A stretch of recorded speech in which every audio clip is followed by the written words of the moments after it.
Good evening, everyone. This is Karen of Myth and Gears. Tonight is going to be session 5 of our Grim Secrets on Cobbled Streets campaign, a Genesys campaign in one of my own settings. So before we begin, I'll just throw it at my players to introduce themselves, and then we'll give a quick synopsis of what's happened so far, and then we'll roll into the game. So first up will be Anna.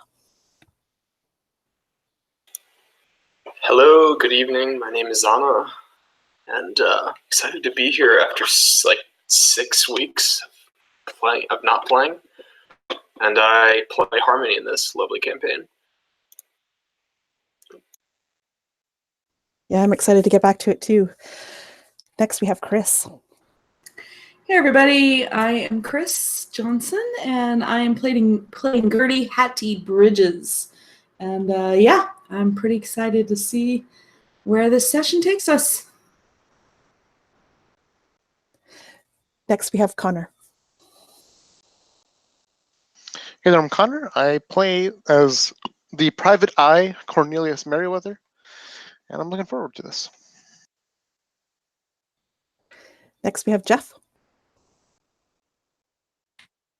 Hello everyone, I'm Jeff, and I am playing Willem the Hunter, one of the few supernaturally minded people of the group. Though we've yet to see if that's because he knows something or because he's crazy, so I guess we'll find out.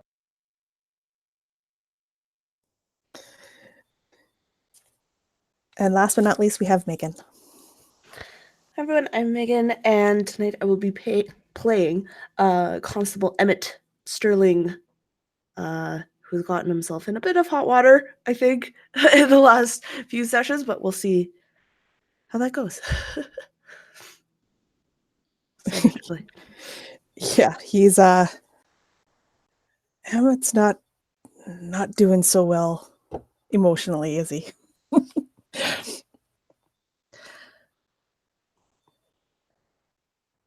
So our story takes place in a city called Paragon. It is grimy. It is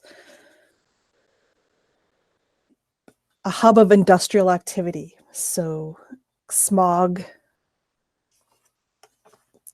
smoke is over everything. The place is dark. It's grimy. Even in the bright sunlight of the day, the city is still dim. And we opened the game with a scene pretty horrific of a woman strung up using cables, brutally murdered by what had become known to the populace as the puppeteer of Sanctuary Street. Our group met for the first time around this body as they examined it for clues. They only had a short time with the body before constables from the L Division came in and basically tore up the scene and damaged any evidence that could have been there and did away with it. So our group gathered together and tried to come up with best plan of what they could do to try and find the actual perp of this crime, as it was very apparent that the L Division was frankly not going to do anything. They enlisted the aid of one of Gertie's employers, Bert he owns a newspaper, and he let them basically use his office during the times of no work, like the not work hours, to gather in private to go over what they have and to hopefully find out who was doing all these murders. Because, and I just missed a very important part, the victim that they saw was no other than Gertie's sister. So we have a personal stake in trying to find this guy.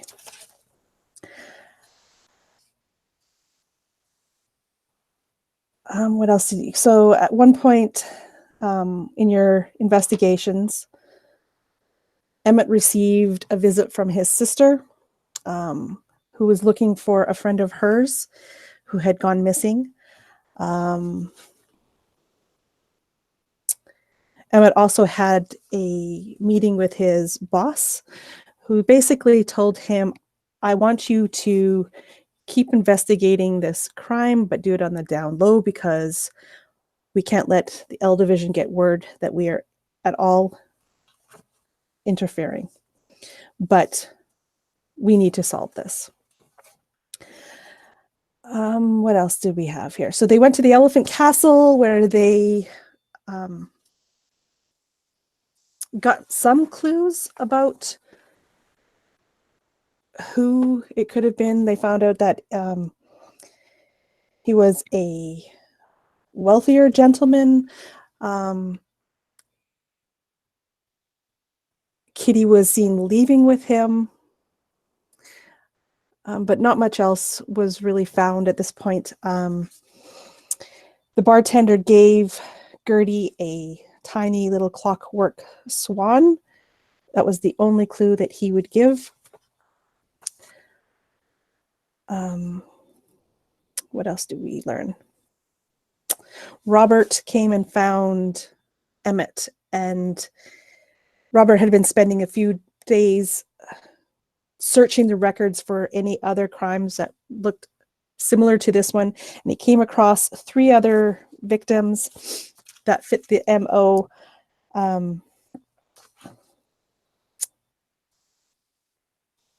So all that information was found. Going through all my notes here.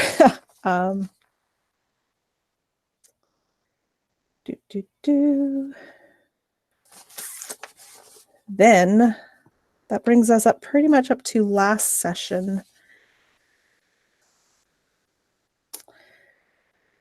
where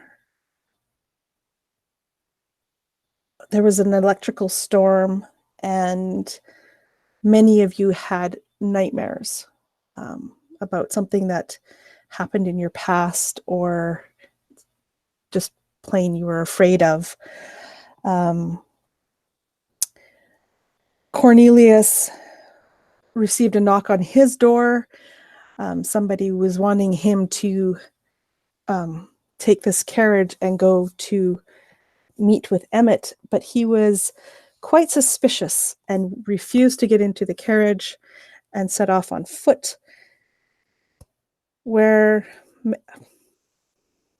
probably like an hour later or so, as he was crossing a bridge, the same carriage tried to run him over, and he jumped off the bridge so that he would not be crushed by this thing, and luckily for him fell into a moving cart that had textiles in it. Though he did not die and wasn't terribly injured, he did knock out and went for a ride for quite some time before, I believe it was Willem, found him much later. Emmett, meanwhile, was looking for his sister, having come to the reluctant conclusion that he had to go talk to her about these missing women if he wanted to get any more information about what's going on. And when he arrives there, he finds that his sister is gone, and the boyfriend that he had dealings with in the past was there, and an altercation ensued. Emmett lost his temper, and the boyfriend is dead. That's when the rest of the people actually arrived on the scene, and you guys helped kind of clean it up a little bit, and you skedaddled from there.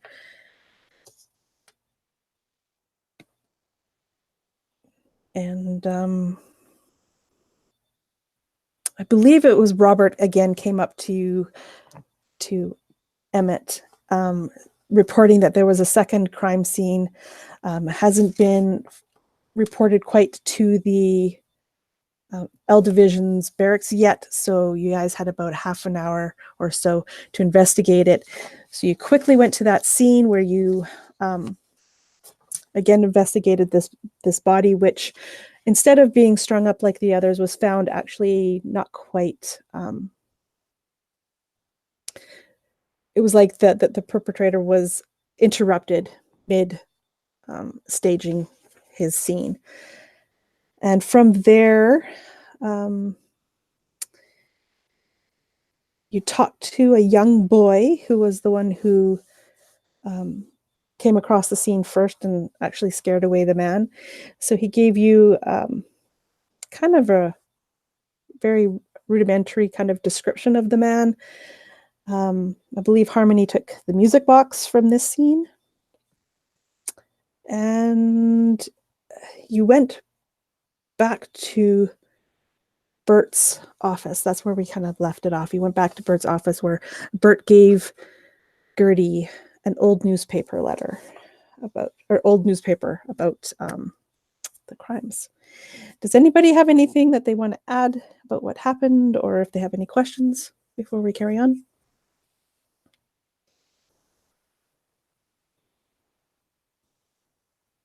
Oh, you're all good. Okay.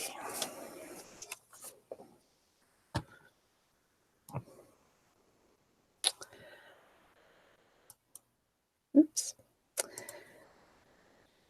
I know what I'm doing, honestly. Try to share.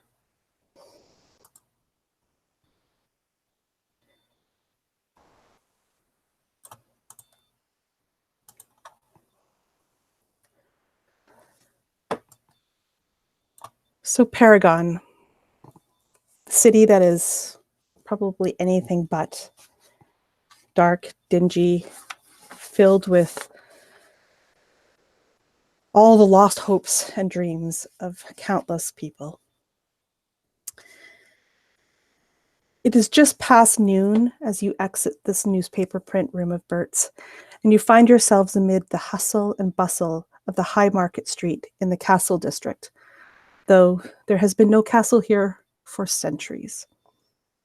It's a street that you've spent much time in as of late. And though you would never call this place charming, you realize that the darkness and the shadows of night has, up until now, hidden the human filth and detritus that lie everywhere.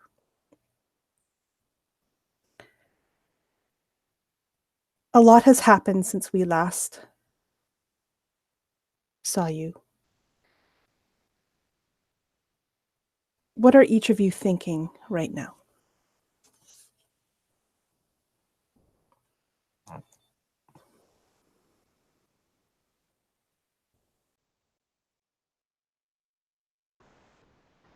So Gertie is at this point she's just becoming increasingly frustrated, even a little desperate for justice here, frustrated that the L Division keeps messing this whole situation up, and desperately wanting to catch this puppeteer before anyone else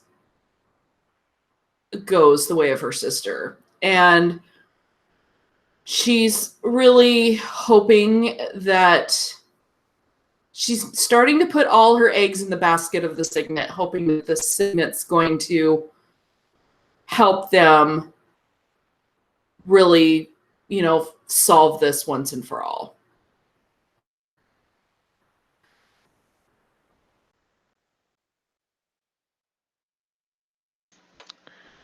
Cornelius is feeling like he's in the thick of things. He's starting to see the threads that make up the puppeteer's plans and identity start to be woven together in a great tapestry. And this has kind of been making Cornelius obsess lately, more and more. And what really drives home this obsession is also this nagging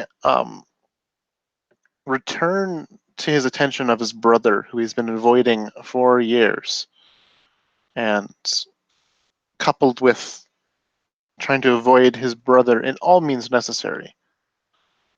This whole game has been afoot, which makes him a very, very strange man in these strange times.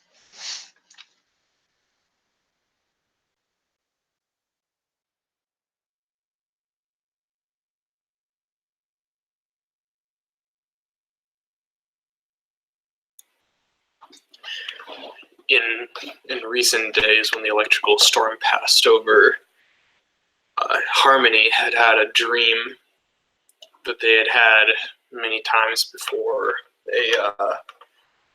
Sort of a strange phenomenon for a clockwork like them to have any kind of dreams.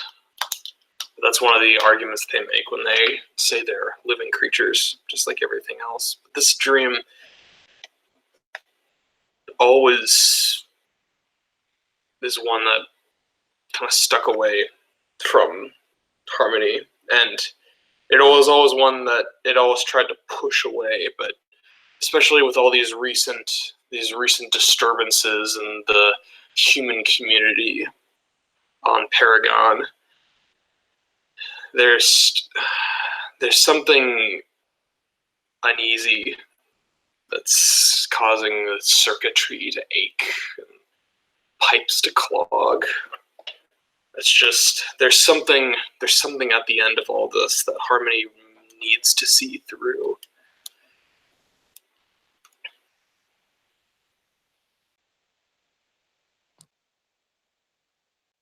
Willem is reaching a point of some frustration at this stage. It seems like we're simultaneously making progress and reaching a destination, yet on another hand, it feels like we haven't moved at all. We keep finding more information, hints, clues, places to go, people to talk to, and things to check. But none of them actually seem to get to the bottom of what's happening or can provide that final piece needed to begin to tie it all together.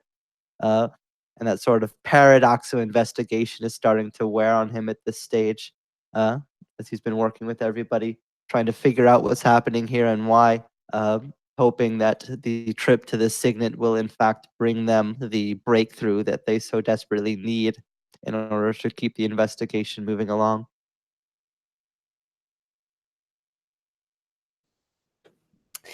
Emmett is focused. He doesn't really sleep, doesn't eat. You could say that he is so focused now that it's kind of bordering on an obsession in such a short period of time. And he just seems like he needs to get this solved, and maybe it'll regain some of his sleepless nights back. And so you will oftentimes see him in a shirt that was once so pristinely pressed is now wrinkled, and his demeanor is becoming just more and more disheveled as the last couple of days have gone by.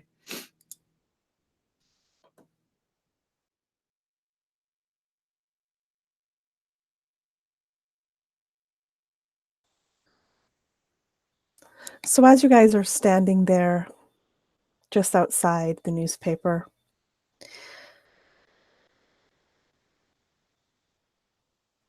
thinking these thoughts and trying to decide where exactly you're about to go, children's laughter are heard, and they become nearer, and 3 kids run by your group. The final one actually kind of jostles you a bit, Gertie, runs into you. turns back and like says, "Oh, sorry, Mom. I would like each of you, please, to make a perception check. It will be, this is called an opposed, so roll your perception versus 2 reds and 1 purple.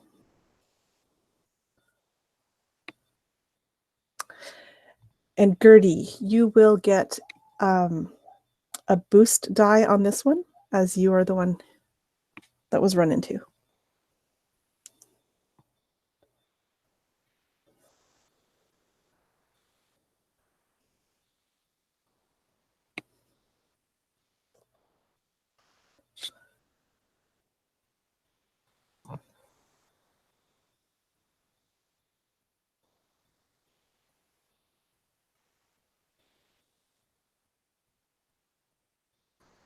So I have three successes and 2 threats after adding the boost.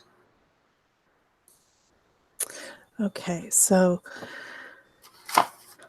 Harmony, you don't notice anything at all. Willem as well, you don't notice anything. In fact, Oh wait. your attention is taken away by these kids that were running past, and you're kind of almost pushed a little bit yourself, kind of stumble out of the way. So your attention is definitely somewhere else. But Emmett, Cornelius, and Gertie, you all see that as the boy turns, a silver chain can be seen from his hand.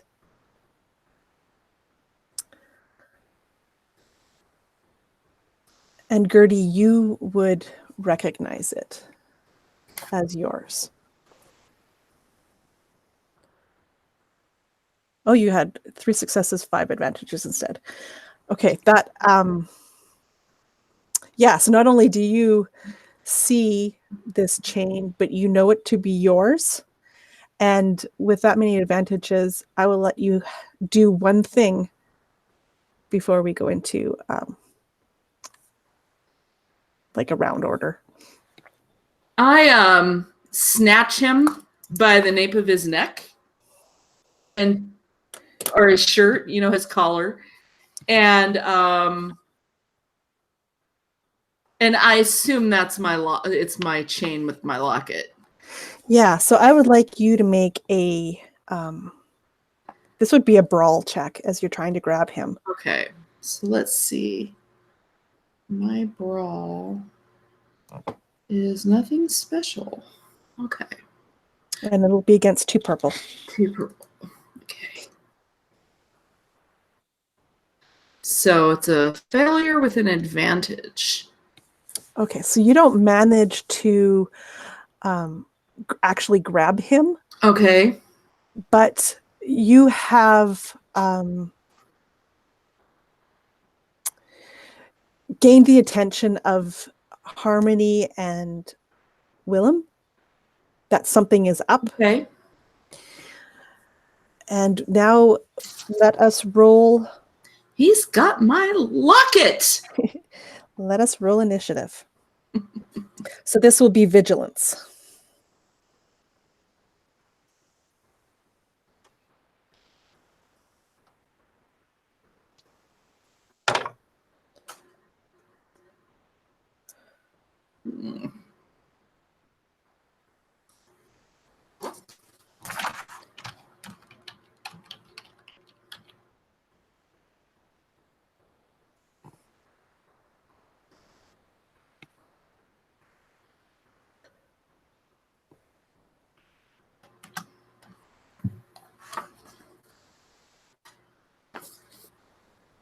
Okay.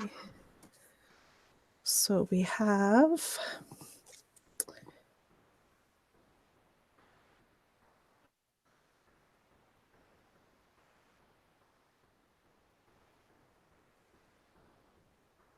I'm missing somebody's. Okay, that's right. Okay. So it will be 2 PC slots, followed by an NPC slot, followed by 3 PC slots. Oops. That is not what I want to do.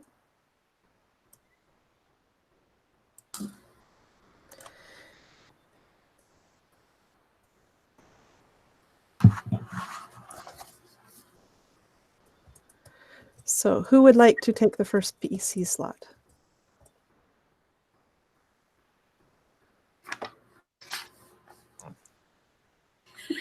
Sorry, just to I'd give it- confirm real quick, so I had a bit of trouble following for a second there. Oh, So all that's happened so far is this person has stolen something from Gertie, but there's not actually any like conflict physically that's broken out. That is correct. You have these children ran by, one of them bumped into Gertie, and Gertie noticed as he left her that he has picked her pocket and has got something of hers. And that's where we're at right now. So he currently is within arm's reach until he gets a chance to go. So Willem is actually quite fast. One of the perks that I picked is nimble, which is like mechanically not necessarily related, but I think kind of fits.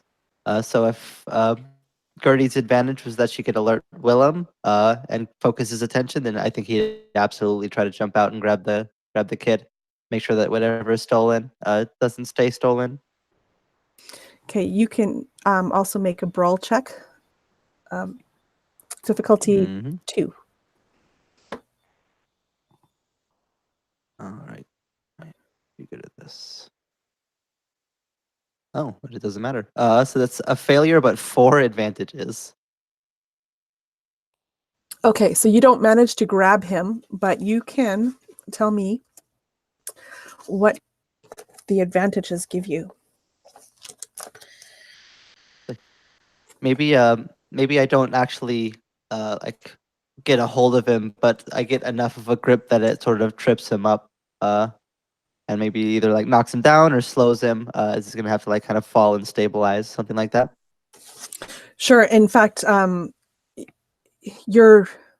you went to grab him and he kind of like dodged out of the way, but now he finds himself a little bit maybe cornered as well. So not only is it going to be more difficult for him to get away, but he has to get through the rest of you as well. And that brings us to the second PC slot. I think Emmett is going to try and grab him by the scruff and just try and like, yeah, stop him completely. All right. Yeah, give me a brawl check. I will actually give you a boost as well on this because of Willem's ability to like basically corner the kid. So it'll be 2 purples, but you get a boost. I got 2 success, but 1 failure. 1 threat, sorry. Okay, so you do manage to collar him.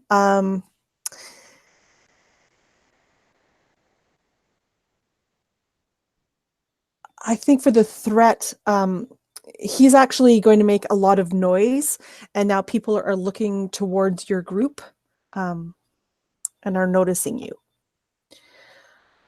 Okay, so on his, he is going to try to wiggle free from your grasp. So it's going to be his coordination versus your athletics or coordination. You can pick which one you'd rather use. Probably athletics. He's just trying to hold on to him through sheer force. Okay. So you roll your athletics, he'll roll his coordination, and then we'll compare. And the one who has the most successes Okay. is the one who wins the battle. So he got 2 successes, 2 advantage. I got 1 success and 4 advantage.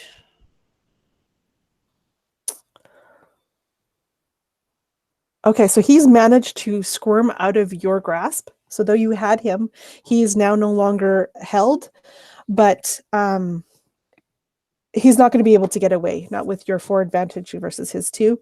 Okay. So though he is still free, he has not been able to get very far away at all. So that will bring us to a PC slot. I make another grab for him, even as I say, "You dare steal from the likes of me? You little shit." So you want another brawl, I assume? Yes, That's the thing. brawl against 2 purple. But again, you're going to get a boost die because of the fact that you guys have now cornered him. It's more difficult for him to get away. Oh, that's a wash. Slippery little stinker. He's like dodging you, your hands, dodging hands here, dodging hands there. He's almost starting to laugh. Like you can tell this is kind of amusing him now because he doesn't think he's going to get caught. That brings us to the next PC slot.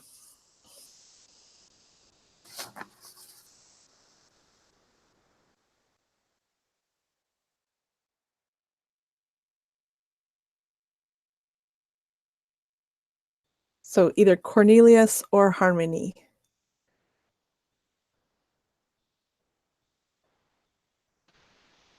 Cornelius will have slipped around and kind of, I think, as like the tug of war between Gertie and this pickpocket are kind of happening. Cornelius is right there, kind of like standing behind him.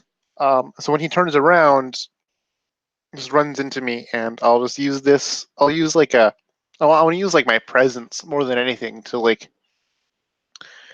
cause him to stand down. As I look kind of, I mean, I got this really stinky alcohol breath on my, on me, and I'm pretty sure this kid doesn't want to mess with this kind of guy.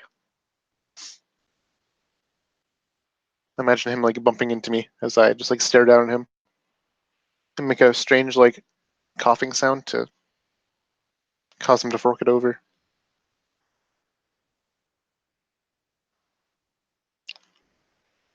So it'll just be a presence check.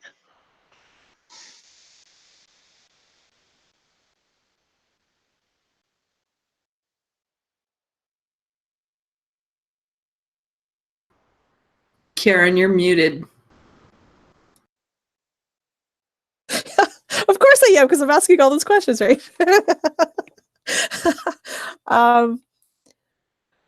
So like a leadership check? Is that what you're Sure. That's a presence? Because you're not really trying to charm him, are you? You're trying to do the opposite of charming him? More just like, if anything, intimidate, I guess. I don't know how intimidate works in this one. Yeah, let's go. Unless you want to go with cool. Intimidate, I think, would be coercion. Yeah, and that's a Yeah. willpower for some reason. Actually, I think it is going to be coercion, but you are going to use your presence and not your willpower in this because you are using your body, like your actual, what you look like to do this. So coercion with presence. That seems. I have no skill in coercion, and my presence and willpower are the same. But I got 1 success and 2 advantage on this. Okay, well, tell me.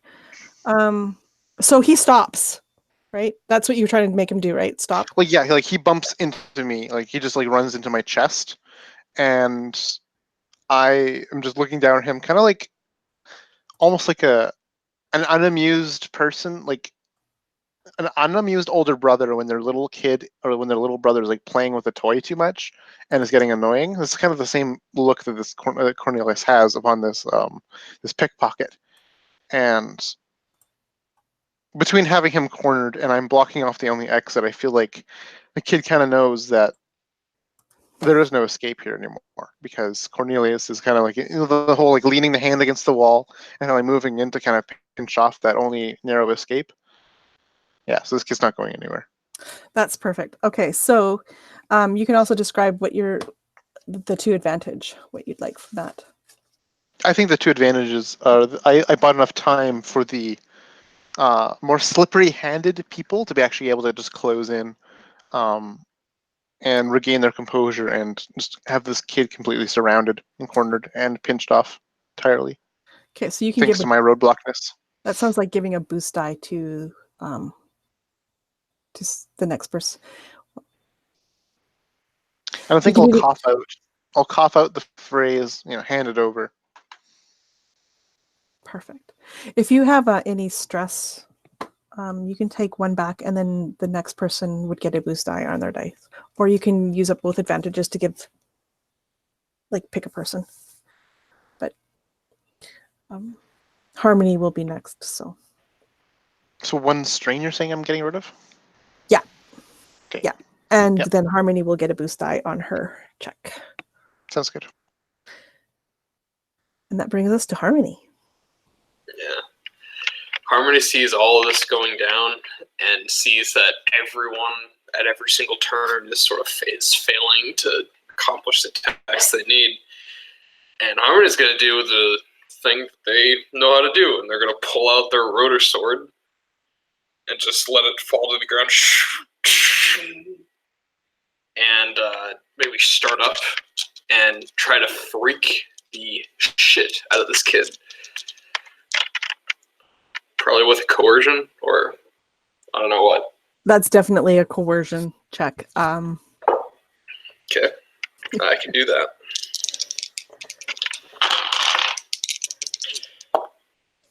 That is a success and 2 advantages. Okay, so in this case, I'm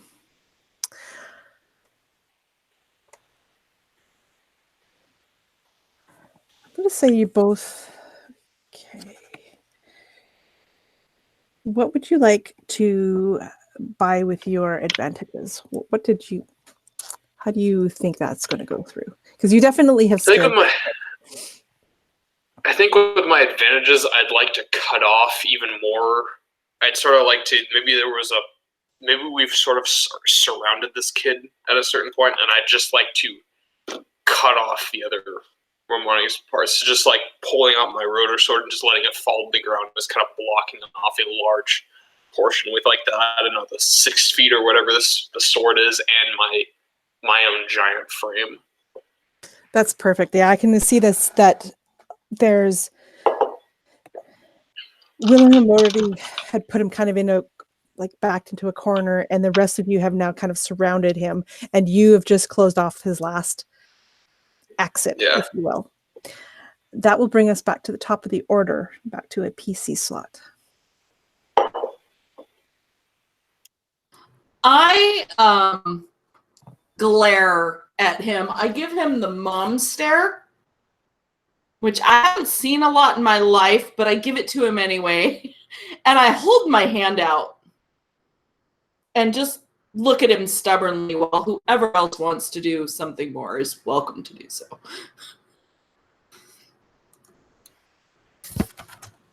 I think with that second... Oh, sorry. Go ahead. I was going to say, you can make a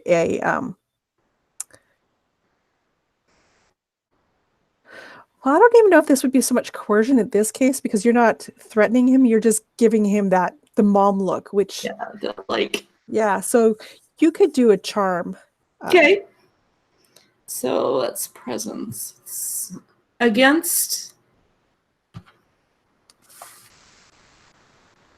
purple or... Yeah, we'll stick with that. 2 purple. Okay.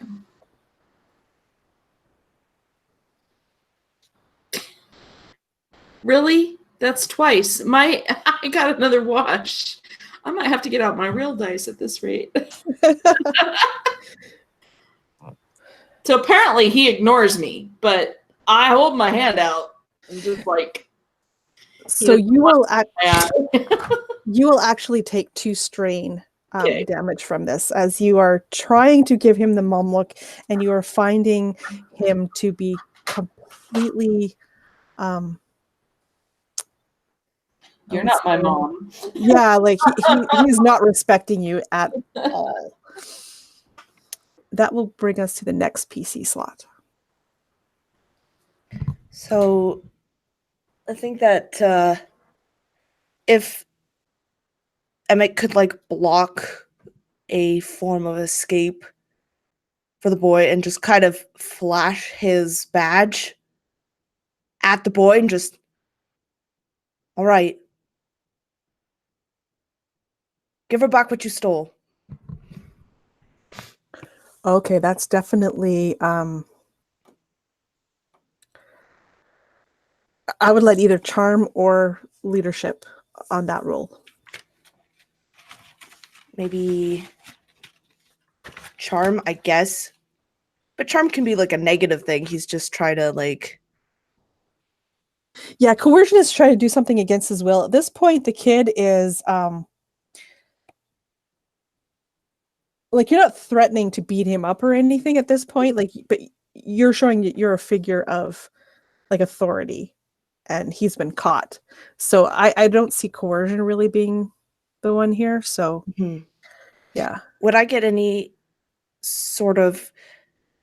Could I use a story point to add something because I have a police badge, and that's usually not like a super good thing, especially when they're cornered? Yeah, absolutely. So you can use a story point, and it would upgrade a die. And if all of yours are already upgraded, you would get an additional die instead. Okay, I'm gonna I can upgrade. Cool. And sorry, that's against what sort of difficulty? 2 purples? So which one are you doing? You're doing charm? Yeah. It would, yeah, against 2 purple. All right, I got 2 success and 1 advantage. Okay, so you can spend that advantage. And what exactly did you say to him? You said, give back what you stole? Yeah. Yeah. And he would gesture to Gertie. Okay, yeah. As soon as you say that, his face kind of falls. He realizes he is caught, and he looks to the ground. Like, he kind of, bows his head and he looks to the ground, and he's kind of like kicking his feet in the dirt a little bit there. And he sighs, and without looking up, he just kind of reaches out and he holds his hand up towards you, Gertie.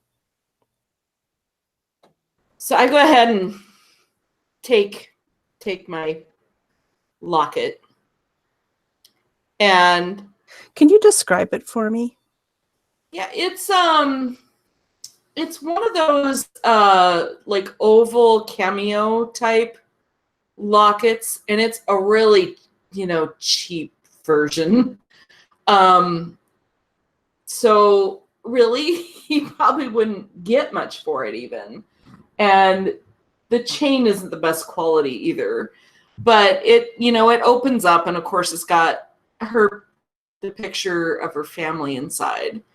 But it's just got one of those simple,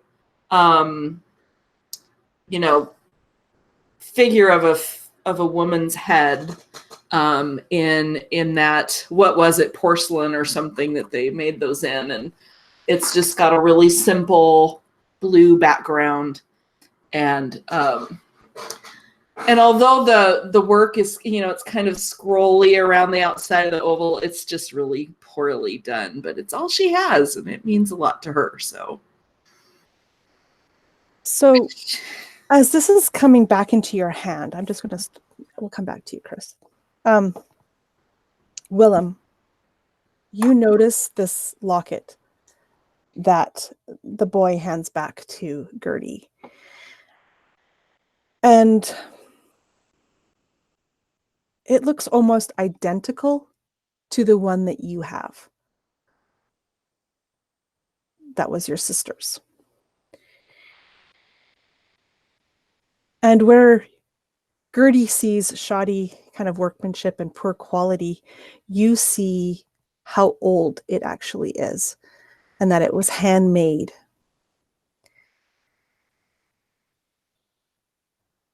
And I'm going to leave you there. We'll go back to Chris. Gertie, what is Gertie doing? So I take it from him, and I just kind of give him a stern look. And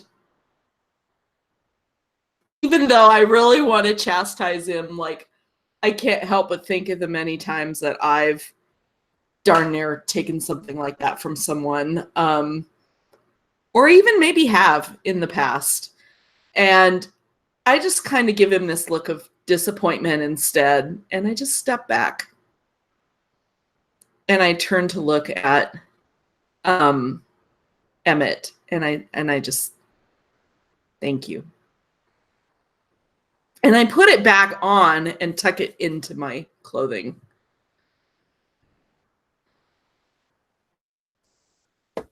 Willem, what goes through your head as you recognize this locket? It's like mostly confusion. And when he sees the locket being handed back to Gertie, he'll actually put his hand up on his coat. The locket is not visible, but it's underneath it. He'll kind of like reach to feel at it to make sure that it's still there, and that it wasn't actually taken off of him by mistake.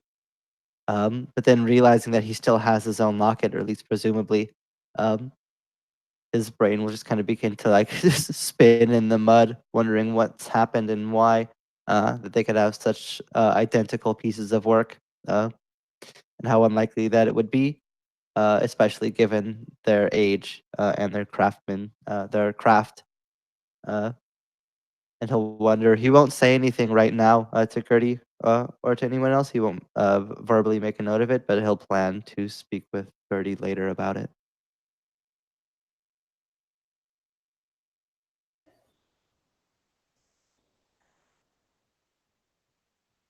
Emmett, what do you do at this point? This boy has given back the locket and is standing there, head down.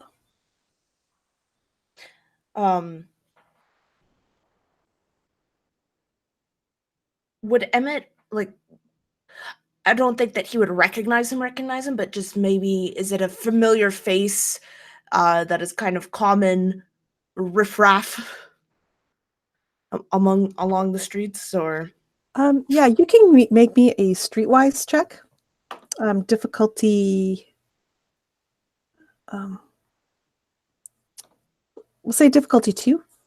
Okay. Streetwise. Okay. Oh my goodness. Okay, that is 4. Sorry, that is 4 success, 1 threat, and 1 triumph. Okay. So you absolutely recognize this boy. And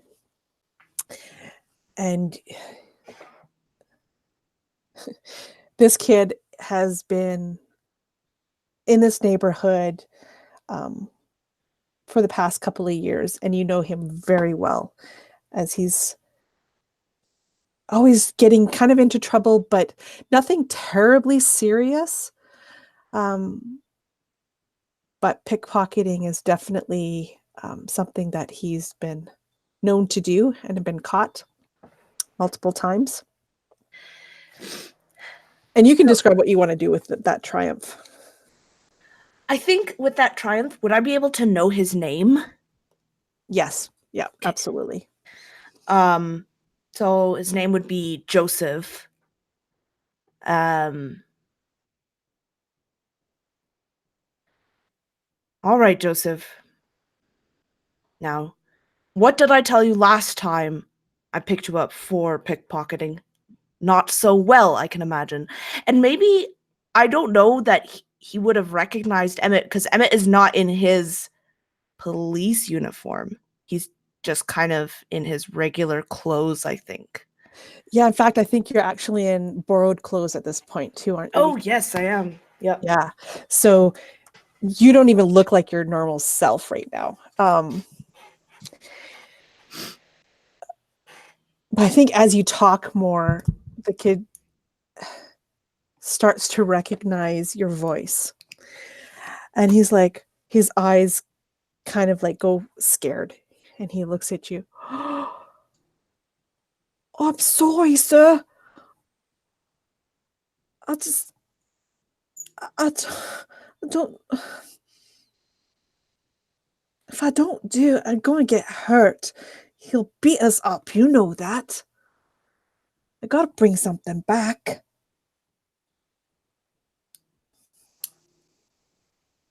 Right? Well, we can't have you stealing necklaces like that.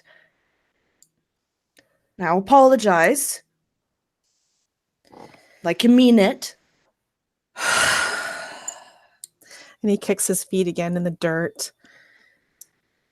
He puts his, hands behind his back, and then he puts his hands in front, and he's grabbing his hands. And he looks up at you. What kind of Gertie? He kind of stops at probably, like neck level, so you can't meet your eyes.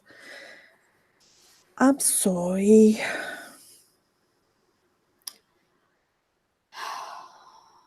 I know how it is, kid.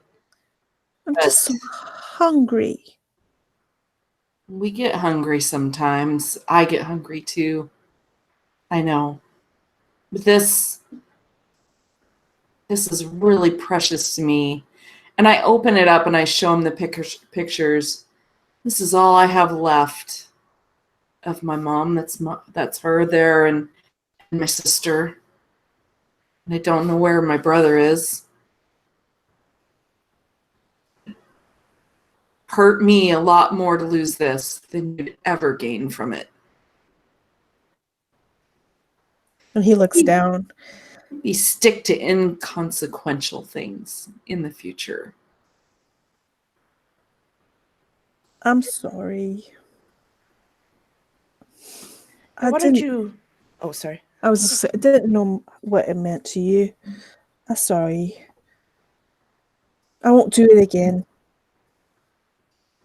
Thank you. You look me up if you're in the warehouse district. At this point, he actually does make eye contact with you, because this is the oddest thing for you to say in his mind. Really? If I have a bit to spare, I'll share it with you.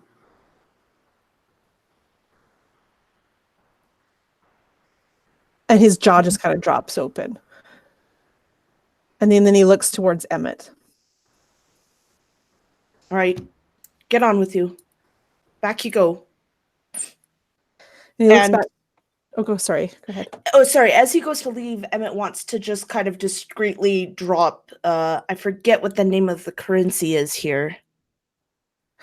So a crown. Sorry, it's one. So a right, then a crown, then a sovereign. Okay. Yeah, he would hand him a few rights, like as he goes to pass. So yeah, he looks at Gertie and kind of gives you kind of a nod. Good day, Mom. And he turns to leave, and that's when you pass him the rights. And he kind of stops for a second, and he looks down at his hand, that what you've given him, and then he looks back up at you, Emmett, and his eyes are like wide, but he doesn't actually like question it. Yeah. Like, he quickly puts it in his pocket and runs away. Yeah.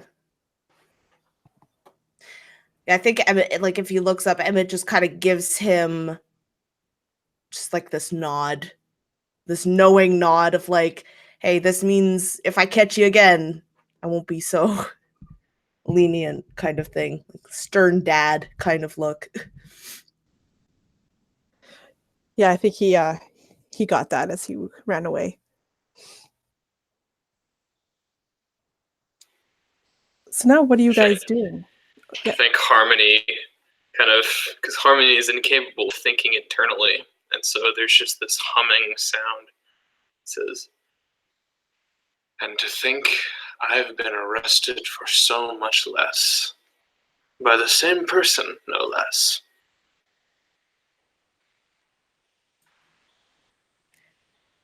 It's a little different when you're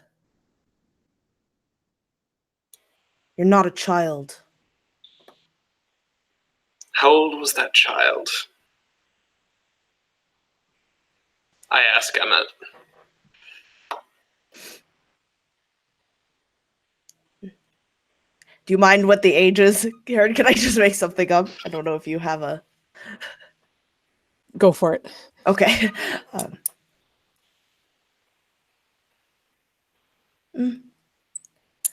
I think he was about 10. Could be older, could be younger. It's hard to tell with these boys. And I sort of lean down and say, well, I am 8 years old. And I believe you started arresting me whilst I was 6.5. And I stand back up to my full height. And if there's a cinematic way for me to walk away, I walk away. Emmett just kind of like smirks and just shakes his head though, but it's not really a smirk, it's just more of like this sarcastic kind of... Yeah, he doesn't say anything as he begins to walk back.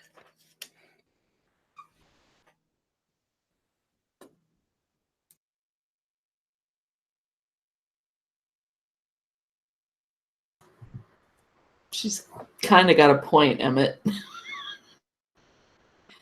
Gertie can't help but comment on, but man, I couldn't help but take pity on that kid either.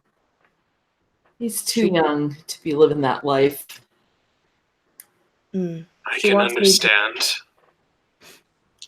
I can understand. I hold infinitely more sympathy for other clockworks than with humans.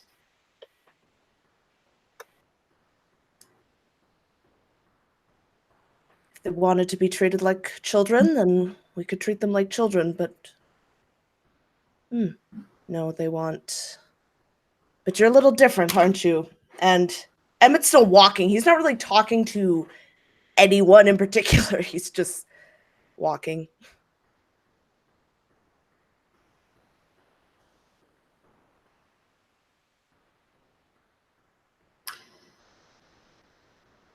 I look at Harmony. I think we see a little bit of ourselves in what we can understand more easily and readily. And I can't help but think of where I would have been at his age. I'm not so well off even now. I try not to be too dishonest.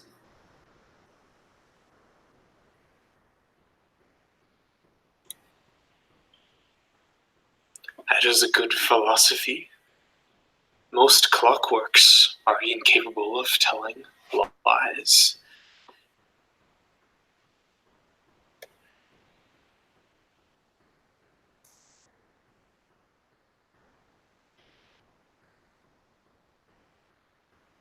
Interesting quandary.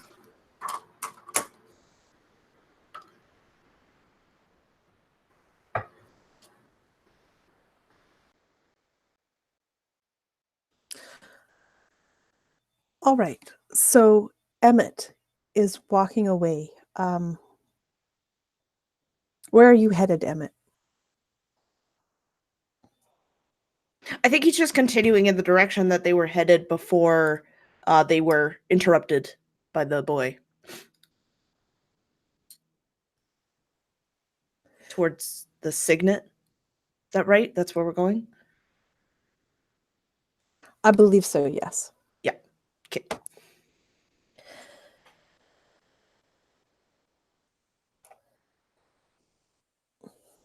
So Gertie starts wandering too.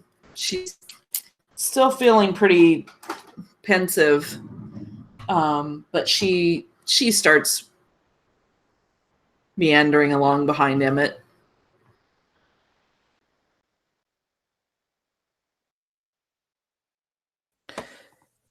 So you guys know that the Cygnet is in the Garden District, which is a much nicer area of town than the one that you're currently in now. It is, while maybe not high society, it is definitely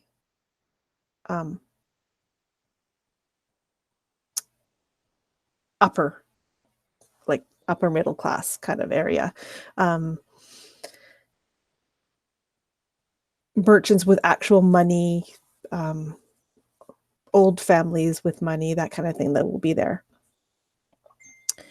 And it's quite a ways away from where you are right now. It will probably take you probably a couple of hours to walk that far at least.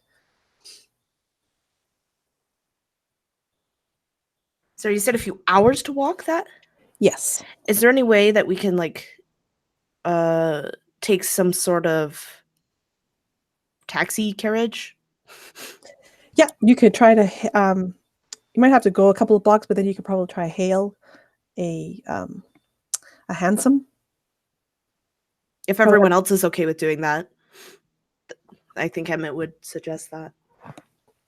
Yeah, at this stage, I think timing is of the essence. So if we can save a couple hours by taking some transportation, I think that's much better than potentially leaving time for another bad incident to happen.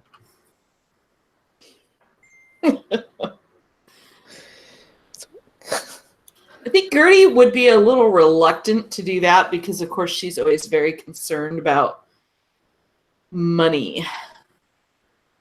So she would probably be the last one to give any input on the matter.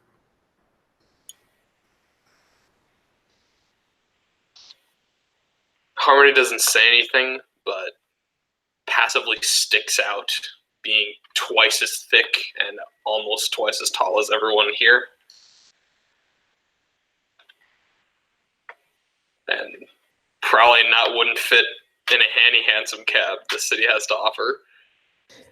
Yeah, so Emma was thinking we could grab a couple of hansoms, and then you look at Harmony and think probably a carriage would be much better. Yeah.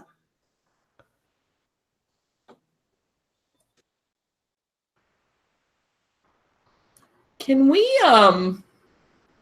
maybe flip a story point that the driver he hails or that gets hailed knows,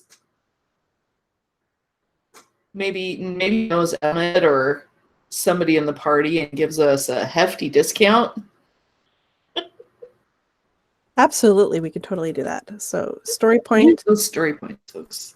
That's right. Story point over there. And did you say Bert? Because he would probably know for sure somebody that would give you.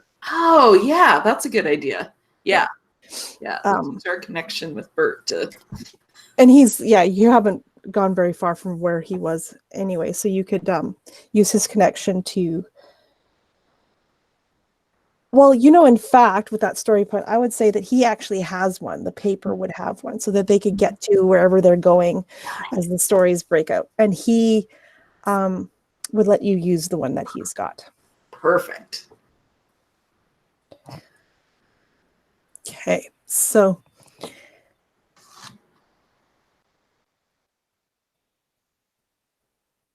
Gertie, you still have the newspaper articles that Bert handed to you. Do you take the time while you're in the carriage to read them? I had forgotten all about those. Yes, I think that would be exactly what she'd do. So she'll pull them out of, some pocket and, opens them up and starts looking through them. And maybe, offering up others to the rest of the group, if somebody wants to read one while she reads another. Kitty, get off my notepad so I can take notes. So as you take out the first one, this one would be probably from the morning after. So the first day. And the headline reads, Tragedy at the Cygnet. In the early morning hours of, and it's redacted, the beautiful and historic music hall, the Cygnet, burned to the ground. Dozens are injured and at least 6 have died. Among those missing and feared to be dead is the starlet of the music hall herself, Rebecca Montgomery. Her rise to fame was swift. She caught the ear of one Mr. Frederick Thornbuckle, and after a whirlwind of a courtship, the two were married, and Mr. Thornbuckle presented Rebecca with the Cygnet as a wedding present. From that stage, she has sung her way into the hearts of many listeners. And the article goes on to talk about her career in the last couple of years and her rise and basically his celebrity status. Okay. But Cornelius, as Gertie's kind of reading this, I'm assuming you're going to just read this one out loud. As she's reading this, you get a sense of almost deja vu when the article starts to talk about the fire itself and how it seems to have been started.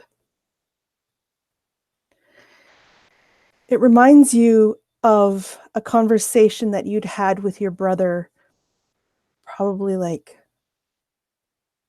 I don't know, 5-6 years ago. Your parents were still alive at the time. And you and your brother were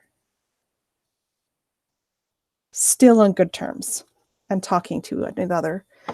And in this case, kind of plotting.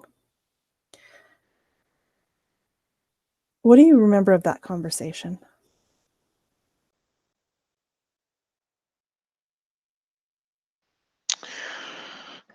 Cornelius probably remembers very little, as a lot of the time before has been kind of bleached from his mind through substance abuse.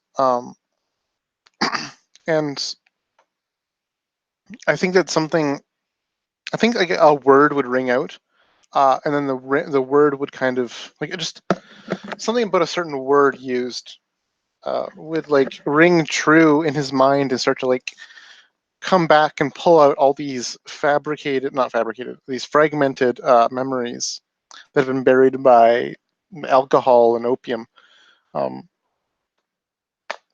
kind of turn them to the surface.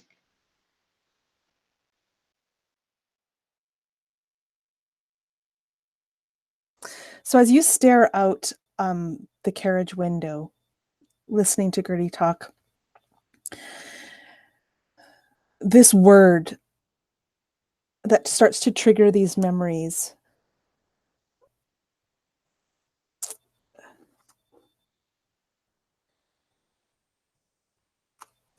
it's a lightning lamp.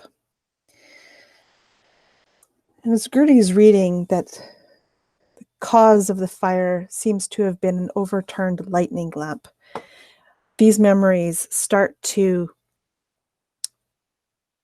come back. And as you're gazing out this window, you see your brother in a beautiful wingback chair, lounging, pipe in one hand, arms draped over the armrests, legs up on a stool. And he's blowing out a smoke ring. And he's telling you that, an accident could happen so easily.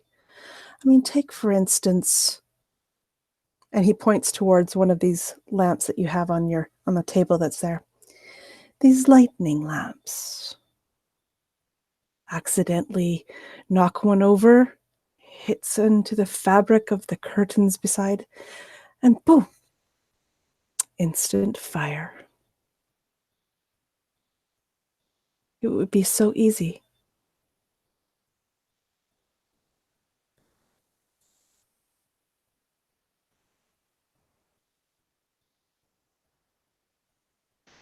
And he'll convey that this incident was arson, not an accident.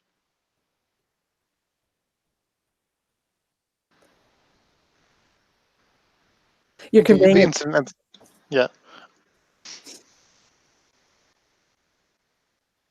to Gertie.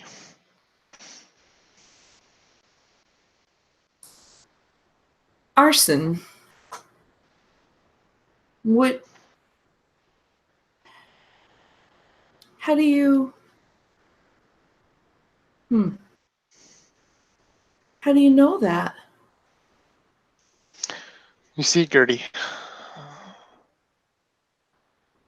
things exist in a way. Like, for example, a bee and its honeycomb. You can see its strange shape. You can wonder why it has that strange shape. Or you can watch the bee itself do its dance. The bee doing the dance will show you why the honeycomb is shaped in this way. You see, that newspaper is the honeycomb. The lightning lamp of the bee.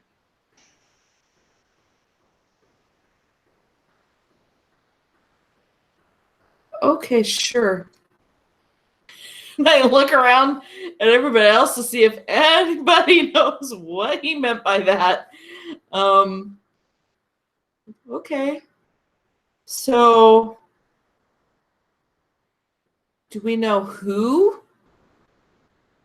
caused it from watching the honeybee dance? I've got a hunch. I don't like it when I have a hunch, because I'm always right. So, what's the connection between the arsonist and the puppeteer?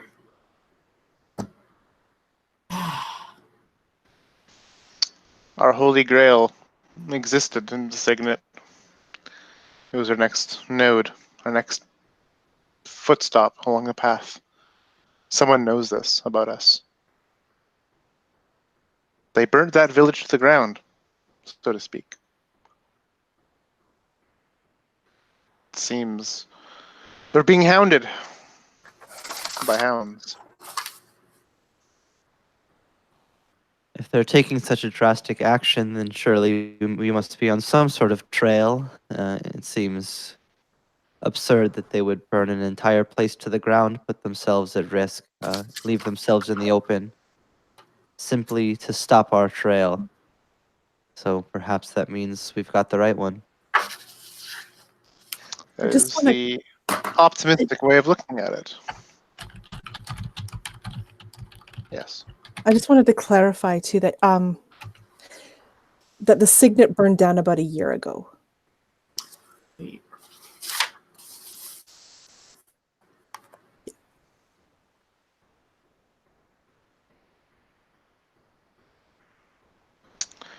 Okay, so sorry, my bad on that one. I will retcon and rephrase my thing. So saying that I'll say whoever's been pointing us in the direction of the Cygnet. All these clues laid out before us. They're false plans.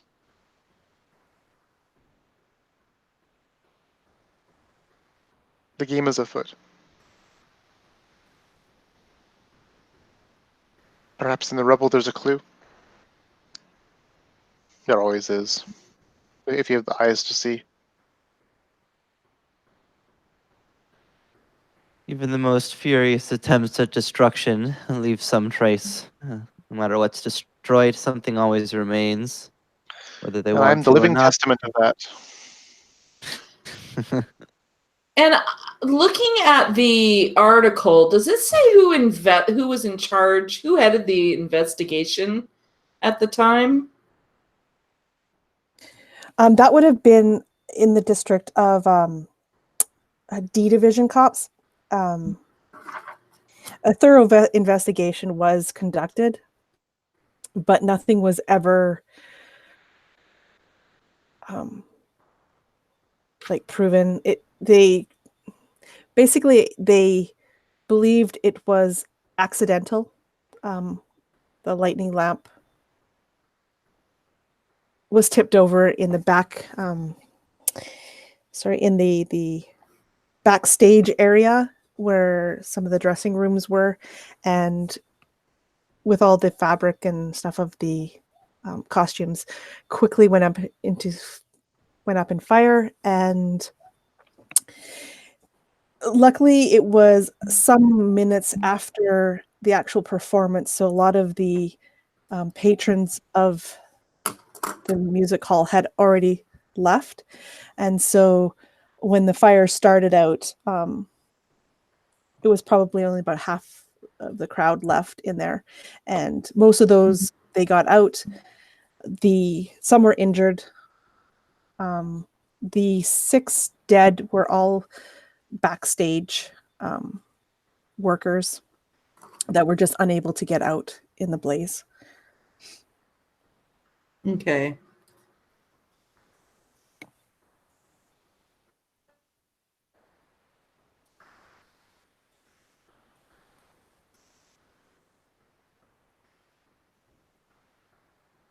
And so I look around at the group again, and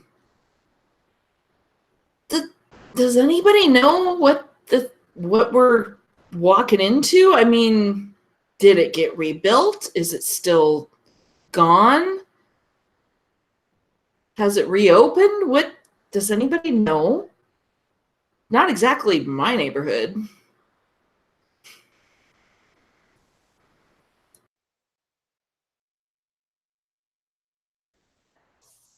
Cornelius, you could make, I'd say it's streetwise check if you'd like, to see how much you know about the Cygnet.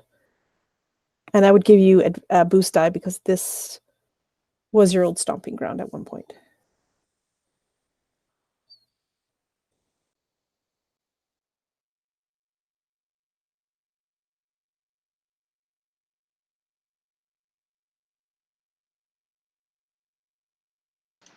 So did you say Cornelius? I meant to say Cornelius. I'm not actually sure Okay. if I did. Sorry, what role is this? Streetwise. But you could Yes, also use geography if you have that instead. I definitely have streetwise, so Okay. that's what I'm going to do. You said a boost die, right? Yeah. Okay. And it would I be missed- against difficulty 1 in this case. Okay. 2 success, 2 advantage. Okay, so you know that the Cygnet was never rebuilt.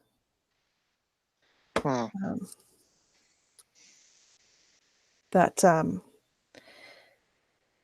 Mr. Thornbuckle pretty much disappeared from society at that point once his wife was never found, and he never rebuilt the building. And you can describe what you'd like to do with those advantages that you got.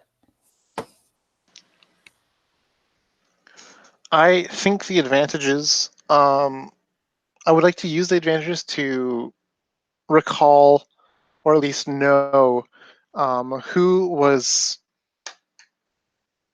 the most affected by this financially and socially at this burning down, and who perhaps did not move or shake from this, or sorry, who did not get shook from this, from the platform of stability, from this arson / accident, because that would denote perhaps who caused it. Okay, well, what I will do is I'll give you a boost die, but you make me another streetwise check. Okay. This time difficulty 2. Okay. 5 success, 1 advantage. Holy. Okay, so your you have been following this. You didn't know you were, but now it's all coming back. The most obvious was that Mr. Thornbuckle himself was the hardest hit in this entire thing. This was his music hall. He had probably spent a lot of his money. Like, he's not a wealthy man. Like, it wasn't comes from a wealthy family. So he probably spent a lot of his wealth to actually buy this for her in the first place. And with it gone down in flames, he would have been definitely the first hit. However,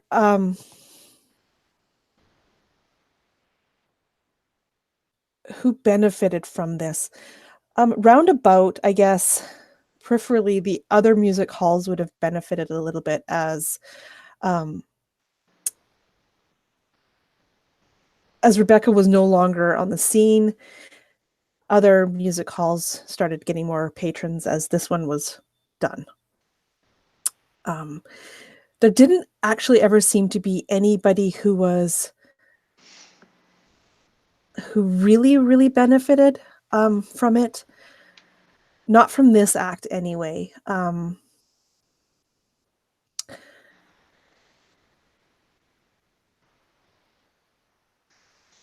So what else did you want to know? With 5 successes, you can ask me a couple more questions. Yeah, I guess I was really interested in knowing, like who. So the grandfather of the music hall, he suffered greatly from this loss. I was even like wondering if any of the staff, however, like because all the staff probably fell on hard times and had to move around to find new jobs. If any of the staff just happened to conveniently retire, perhaps after receiving a large bribe. Okay. Right, like I'm trying to keep bring out the who like basically didn't get affected very much by this, because like by the building burning down, like everyone's lives are changing, but whoever Yes, gotcha. got involved in it wouldn't actually, their lives wouldn't have changed much. They got paid off well, kind of thing. Yeah, so many of the other performers, they kind of disappeared and went into various other houses and homes, like music halls. In fact, a couple of them went to the Elephant Castle that you have just recently been at. The strangest probably is the fact that a couple of the backstage hands that would do some of the props, etc., no longer found themselves doing that kind of work, but in fact are now seen wearing much better clothing and are usually in the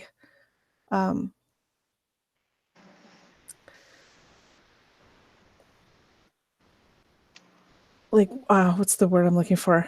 Not The a upper turning point. districts? No, like, but more of the nicer area of the of the castle district and High Market. In fact, one of them you believe might actually work at Crabtree and Sons. I'm able to get a name.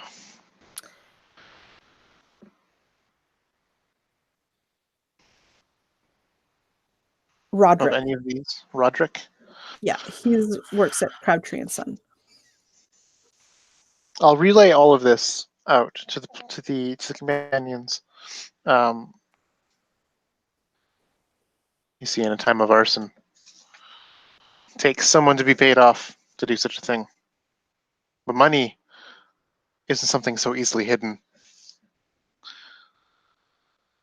Money is not subtle, and those who have it often betray their own wealth.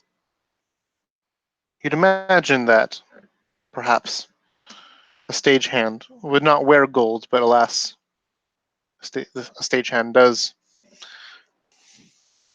Roderick, I know him at the Crab and Tree. He,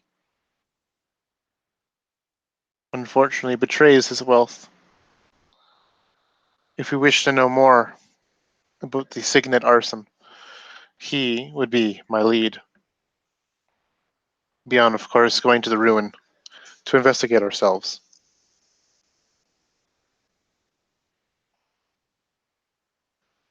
So Gertie, when Cornelius mentions like Roderick at the Crabtree and Son, you remember that name.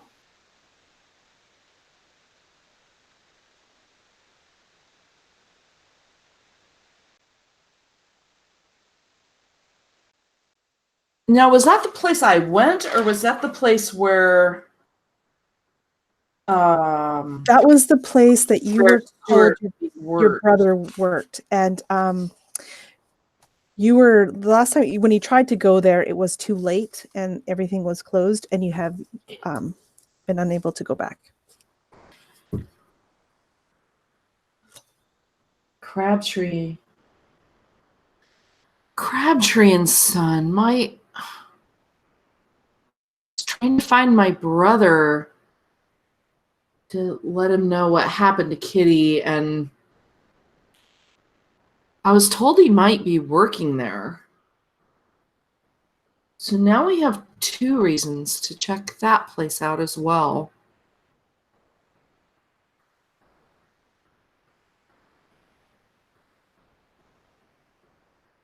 It's a coincidence, right? It's just, and I just turn away.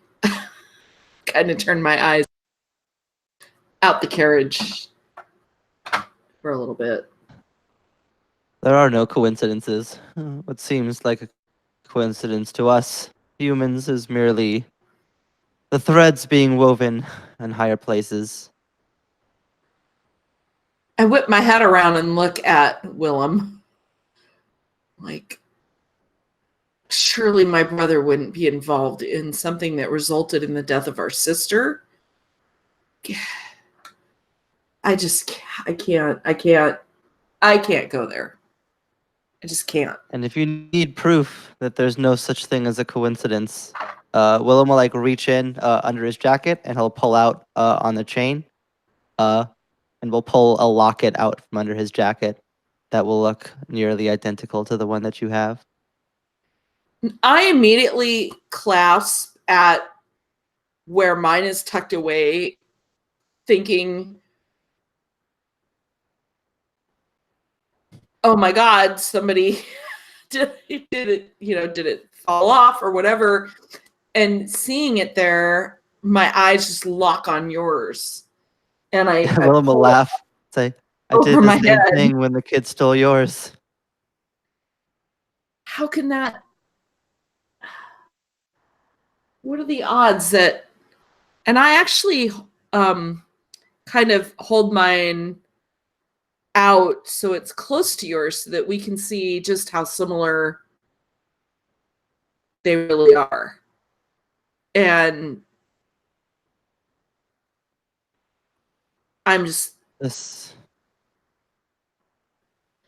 belonged to my grandmother for a time, but eventually, when she passed, to my sister, and then eventually, and his brow will kind of furrow at that, and he'll just like shake his head, and then to me. Strange, isn't it? And he'll kind of like hold his next to yours to like show that it's like practically the same thing. They must have come from the same maker. But oh wow. Yeah, that is really strange. And Gertie kind of shivers, like it kind of sends a little shiver down her spine, like it's just such a odd coincidence. She doesn't know a lot about the history of her. She knows she got it from her mom, but she never had a chance to really ask her mom where it came from or what its origin was. At some point, you have to look and see if coincidences upon coincidences keep stacking up, and they keep showing up again and again in the same topics and through the same people, that perhaps that is not what it is, that it is something else. And I'm kind of scrutinizing Willem at this point. I'm looking at him more closely than I have in the past, wondering if looking for any similarities between us, between him and my siblings or my mom, if there's any little, like, could it be, it's running through her mind at this point, like, he's right. Like, that's quite a coincidence. Maybe we're related somehow, or we're from the same, we have something in common to both have the exact same, locket. So she's kind of searching your face at this point, trying to figure out if there's anything, and even looking at your hands and trying to see if there's any. I think he sees that look, the look and kind of the searching for an answer, and he'll just kind of like shrug and shake his head. I wish I had more to say, but I don't. It's just strange. I didn't notice until the kid took it earlier. It really is. I guess it's a mystery for another day. One of many left to solve, it seems. Indeed.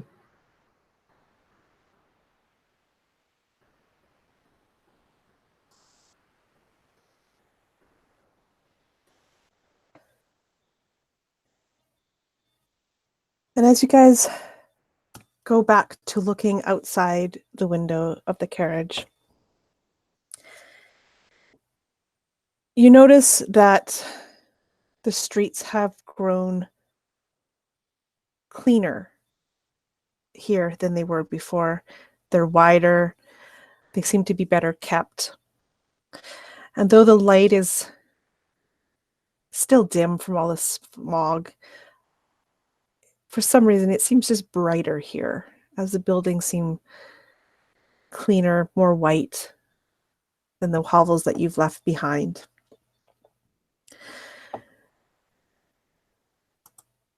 And while you're staring out the window of this place,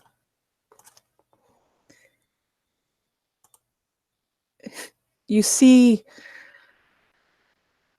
a clockwork by itself, singing at the top of its voice, appearing to be drunk, if such a thing can get drunk, and making a ruckus.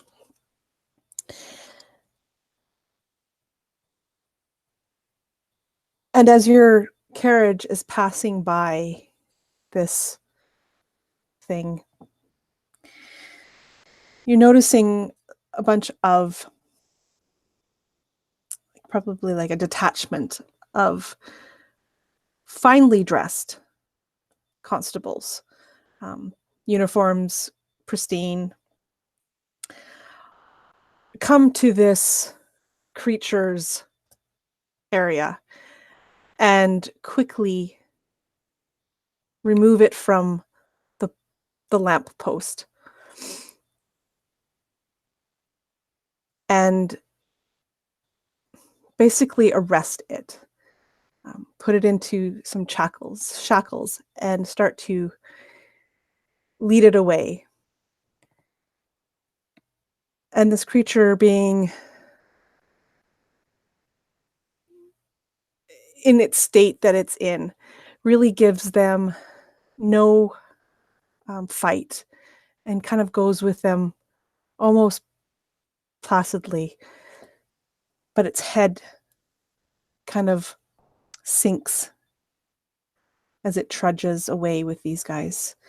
And your carriage starts to leave this place, leave this scene in the distance. I'd like to know, Harmony, what's going through your mind as you see this all take place?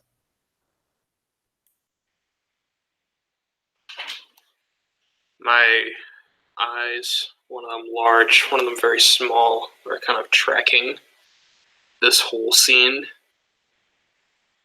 And very, very, very still.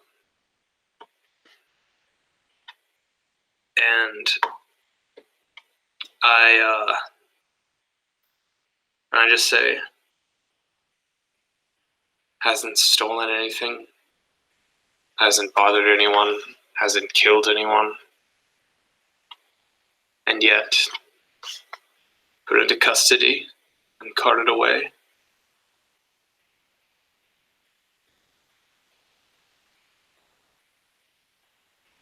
I think that is sad.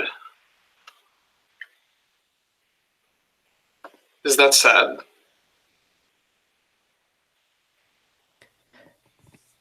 And Emmett, you would know from your life in the police force that in the higher, in the wealthier areas, in the higher districts, that the Clockworks have not yet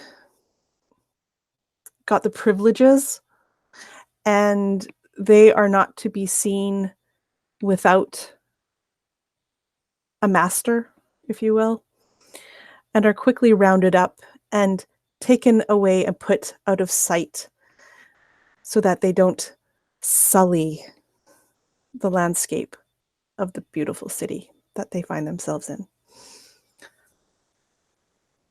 I think Emmett would just remain silent, almost looking in the other direction, seemingly distracted by something else that he sees.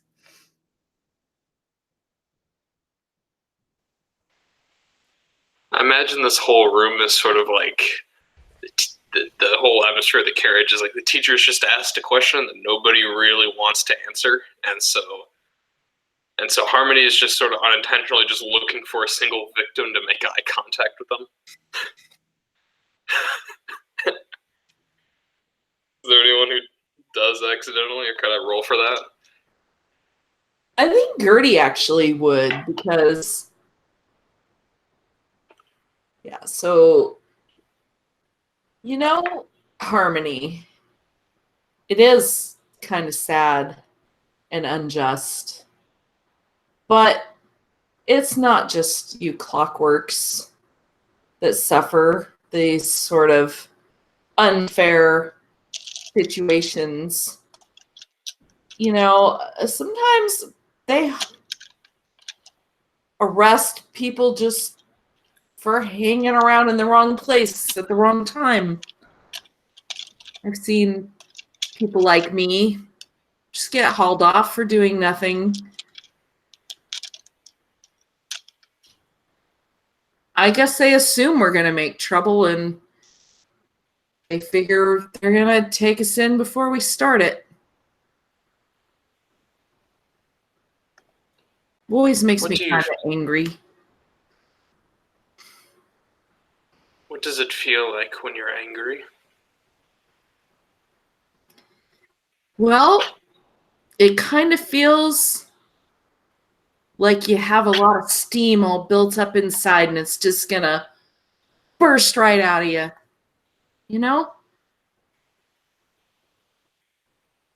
For a sensation like that, I usually go to a mechanic to have the issue sorted out. Probably causes a lot less trouble than yelling at people or having a temper tantrum, so maybe you're better off. Certainly. I've always wondered what it actually is like to feel the same sensations that humans feel. The Clockworks feel something very different, I believe. It isn't these things that you've described, but it still is an urge. For instance, if I knew that there wouldn't be as harsh a punishment against me, I would have cut every single one of those officers in half, perhaps, in an effort to save one of my brethren.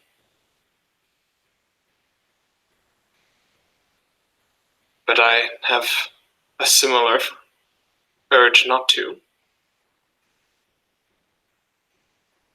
I don't think it's sadness or anger or joy or restraint. I think it's something only clockworks can feel. It sounds a little like protectiveness and loyalty to me. Kind of like how I feel toward my family or my friends. And I look around at everybody here, kind of thinking of them all as friends on some level at this point. The urge to destroy, to create, to protect, to forego. These are the essences of life, not just of life, but existence. They're universal, all the way down to the great creatures that we can't see, to humans, to clockwork, to the smallest of bugs, and further down. What you feel is not only yours, it is what it means to exist.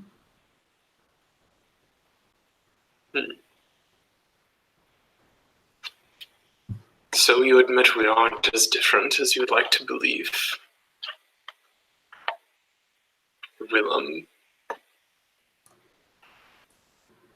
All creatures don't- like to think that they're different, that something sets them apart, it makes us feel special. In reality, it's usually an illusion, a self-grandization. Everything is different, but nothing is different.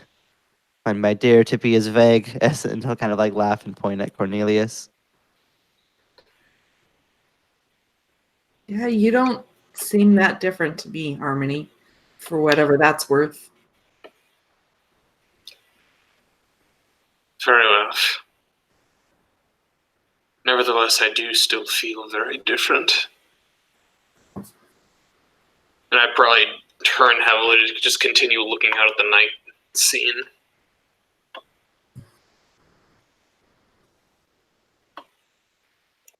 Yeah, I know what you mean.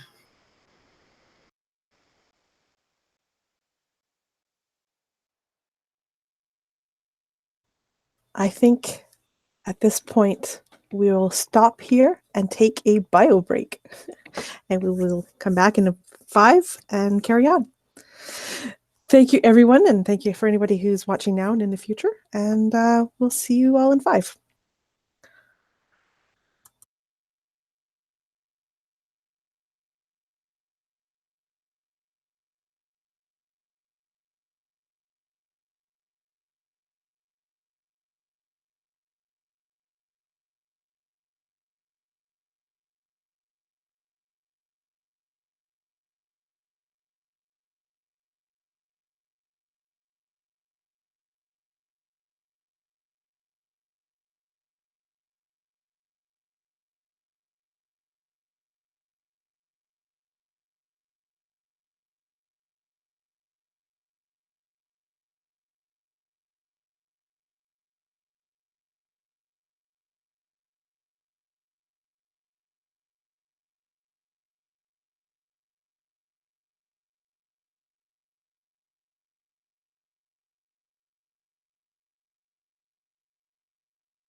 Hey, Chris. You're muted. I forgot. Sorry. Hey. Welcome back to the realm of the vocaling. Vocalable. Vocable?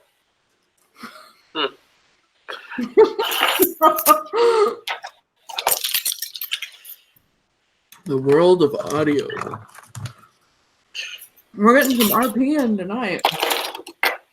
Yeah, this is nice. Fun. Uh, I'm feeling a little low-key and out of it again, but it's still fun. It is the 10th anniversary of Minecraft for anyone watching. Oh, really? And so it was the 10th anniversary, and my classes just got out, and I had the day literally just to myself to do nothing, and so I just played Minecraft for like 6 hours, and man, it was fun. But Nice. you would not believe how much that takes, how much doing absolutely nothing takes it out of you. So. Oh, yes, I would.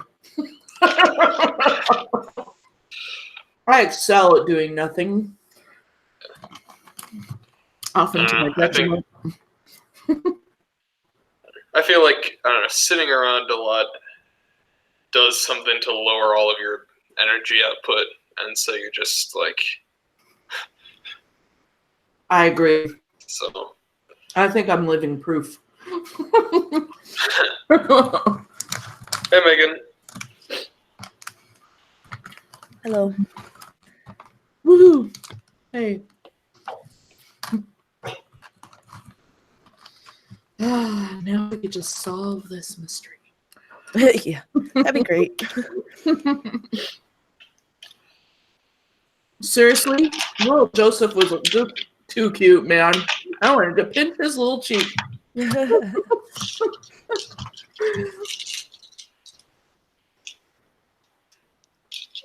I kept... He was supposed to be cute. All my characters are usually very mean to kids, so I figure this one would be nice.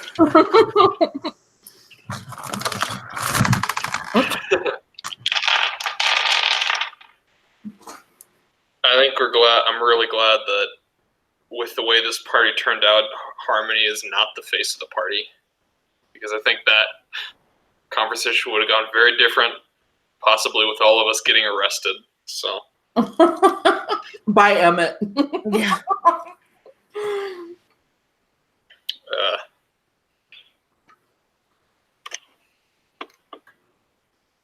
Really, should Emmett be throwing stones at this point? Yeah. He did just kind of commit murder, no big deal. Yeah, Emmett's got to be feeling a little humble right now, huh? Harmony would turn to Emmett and go, to say the least. What, you did it too?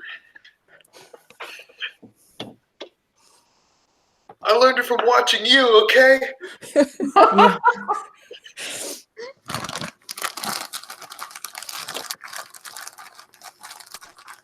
I think we're just waiting for a couple of more people, right? Actually, I think everyone's back. Actually, I don't know. We're still waiting on Jeff.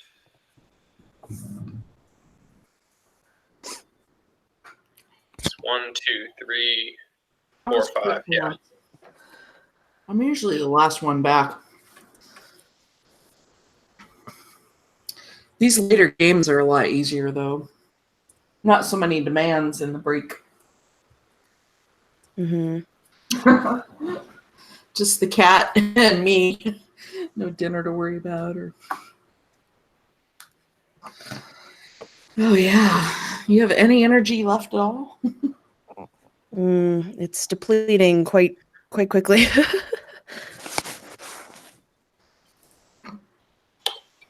Yeah. It wasn't today, but yesterday I was running on basically 2 hours of sleep. Ugh. The whole day. So, though I wasn't doing civil work in the middle of a freeway, though. I'll tell you that. That blows everything I've suffered through out of the water. That's fine. I'm just glad I didn't find any gross things today. Yeah. That's a relief. You've had some scary things. Yep. Although we had to pull up a lot of weed tarp. So much weed tarp.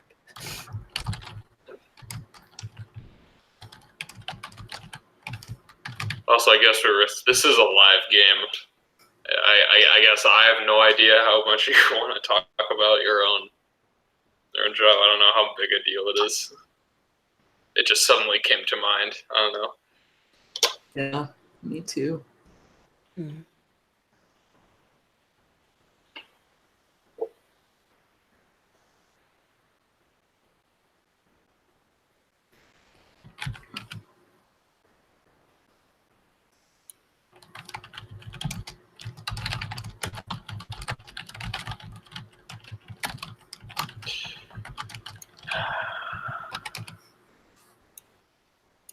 There is no okay emoticon. No? No, there's only the faces. There's no, like, No. this symbol. That?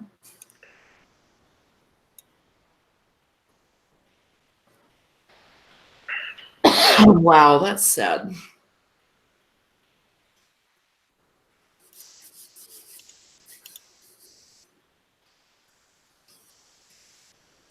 Man, it's so cold here tonight. It's all dreary and gray and cold. Cold for May. After we just had really hot for April, I don't get it.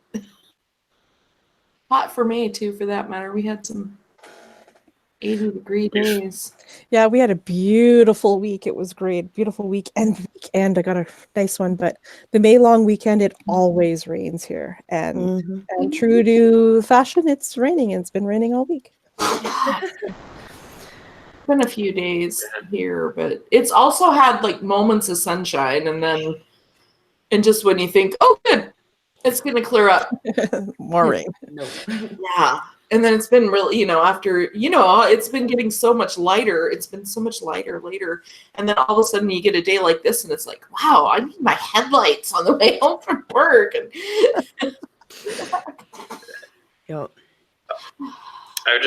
We've been in the Midwest, we've been having just days that are really hot and humid and awful, and then days that are really cold, just like switching back and forth. yeah. So Crazy. I guess that's pretty typical of the springs here, but I mean, make up your mind. Super up and down. It's much colder tonight than I feel like it's normal for here in May. But oh well. I mean, I got the heater going. Just like, it's so cool. I'm really glad that my camera is not very good quality, because otherwise you could see the sweat that is just pouring down my brow right now. Oh, let's hear it for cheap cameras. Yay. So, Or bad internet connection. And poor lighting, right? That's right. oh yeah. I think if there was a light, if my light source was coming from that way, my head would be bright and shiny right now. I think it already is. You need some air conditioning, huh? Well, I do have air conditioning, but my air conditioning, the way it's set up in my house, is right in this room, and I've been told many times while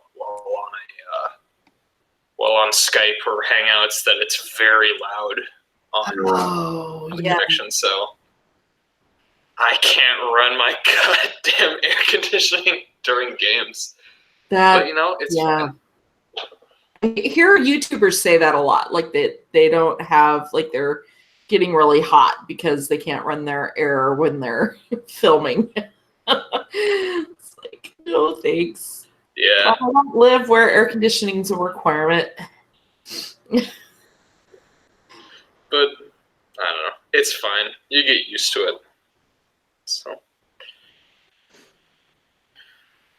Yeah, it's funny here. We're so not used to having anything warmer than like 20 degrees, 25. So now with these like 30, 40-degree weathers, no houses in Edmonton have air conditioning.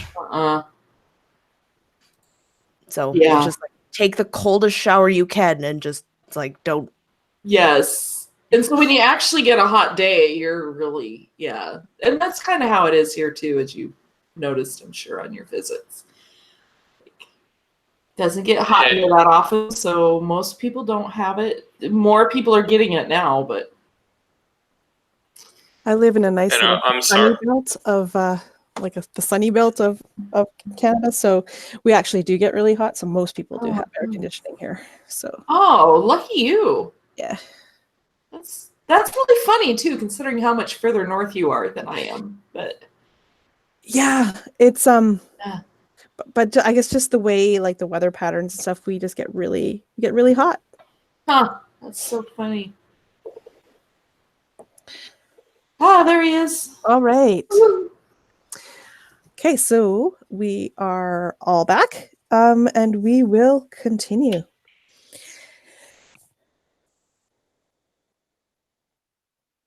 So not much longer after you saw this clockwork being led away,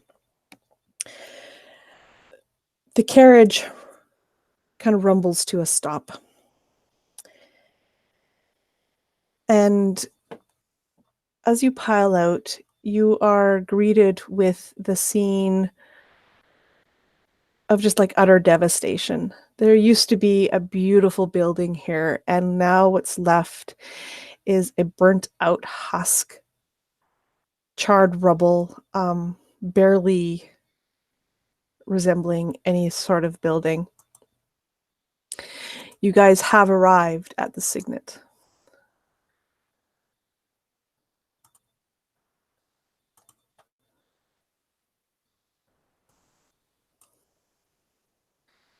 What are you doing? Cornelius would like to do what he does best as a private eye detective. He's going to go and give a very thorough eye through and amongst the rubble to glean as much information as he can about this wreck, specifically about things that might have done to it since its ruining.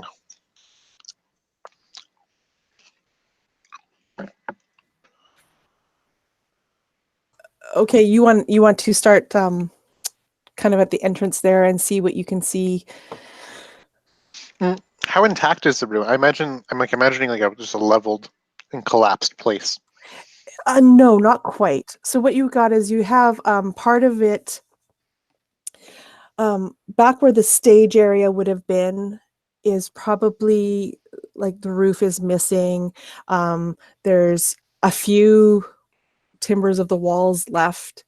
But it's pretty ruined. However, the front of the building where the lobby would have been and the chairs for the patrons where they would have sat and watched, that part of the building on the outside is still mostly intact.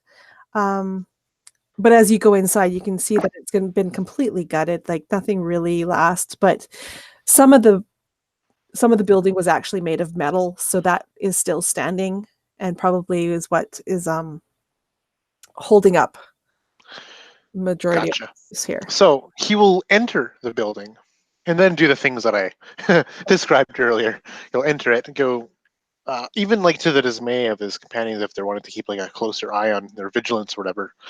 Cornelius has no such reservations. He's wanting to just get in there and explore every inch of the place to the best of his ability. Okay, so I would like you to make me a perception, or yeah, I guess it would be perception. Or a forensics, or Yeah, even forensics would work in this case. Yep. okay.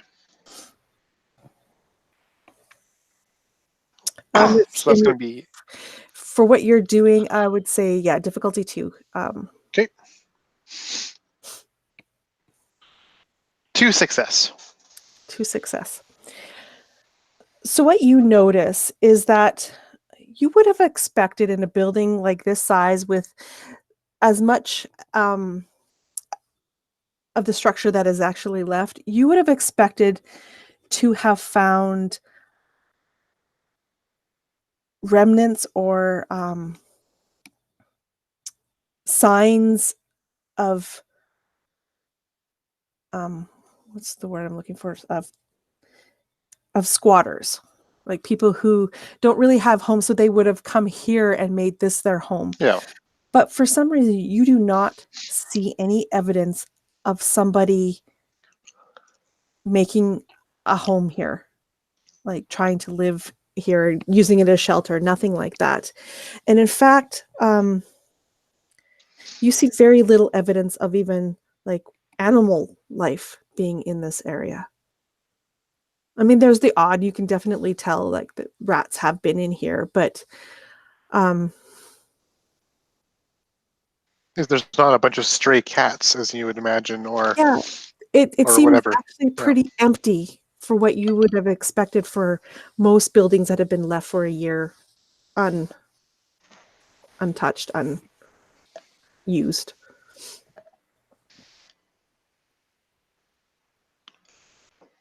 He'll kind of chime back to the 4 that might be following him.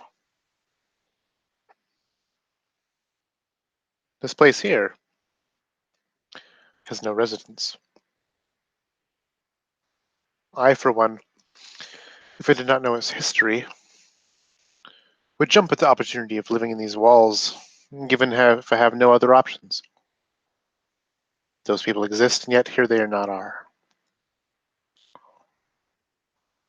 Curious. Let's keep moving. So as Cornelius, as you move forward and step on the floor of the, like go up the stairs and step on the main floor, I'm using a story point. The floor that you step on gives way underneath your foot. I need you to make me a coordination check. Difficulty average, so 2 purple. Coordination is keyed off of agility, correct? Yes, it is. Cool. That means I have no results. All dice have canceled out.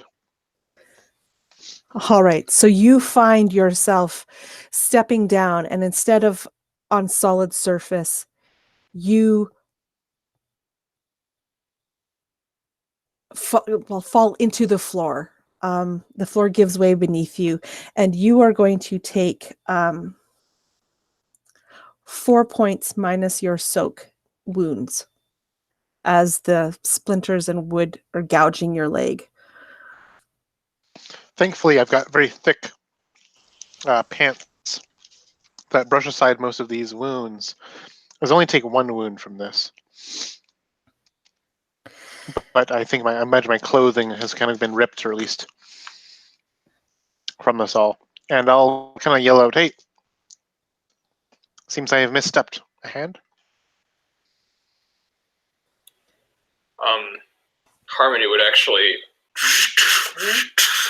come over and try to reach down and pull you up.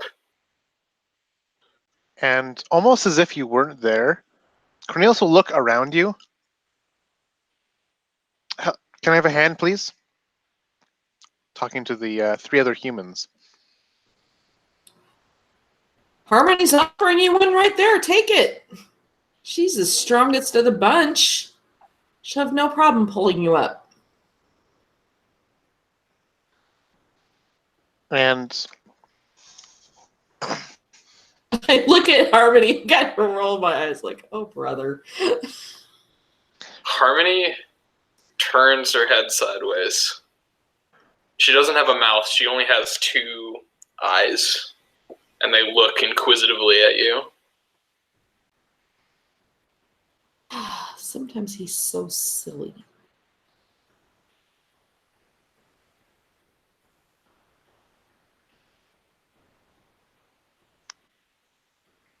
I have my eye on you. Don't try anything funny. He says this to you, Harmony, as he accepts your hand. And I try to pull you out.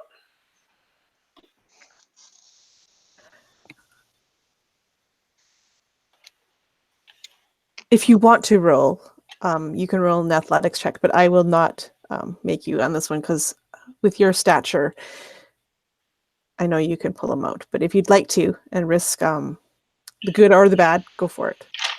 Nah, I think I'll roll. Perfect. I think I'll roll. This will be an easy for you. He's only wedged in there a little bit. So 1 difficulty? Yeah. Okay. Alright, ooh. Okay. Well,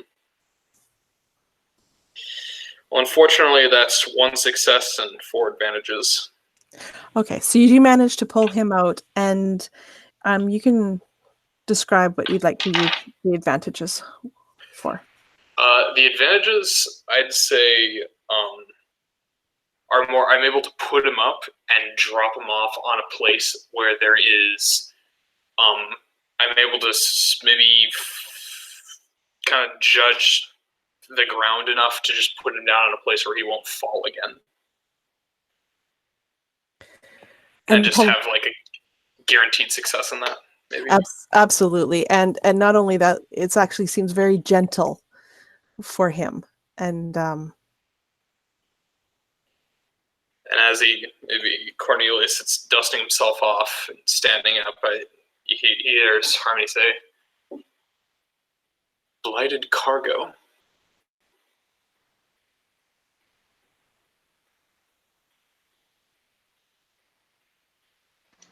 That's enough, thanks. He'll like dust himself off and kind of usher you to step away through that with that gesture and in his words. And I continue sort of half ignoring him, and I look maybe towards the rest of the group. Rats do not sit around diseased and blighted cargo on the ships I used to work on. And I gesture around to the lack of life here.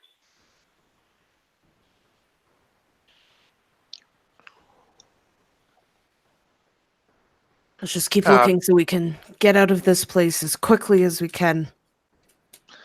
And Cornelius will chime. I'm sure Willem here has a theory as to why there's no animals.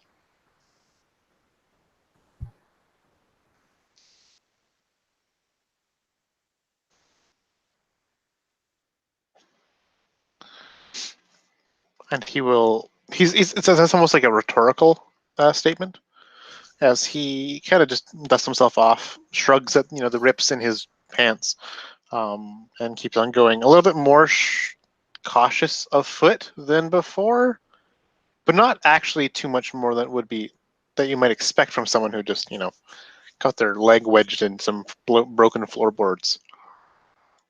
As he continues to press onwards. And where exactly are you headed towards? I think his end goal, his intent, is to cover every square inch of this place in the end.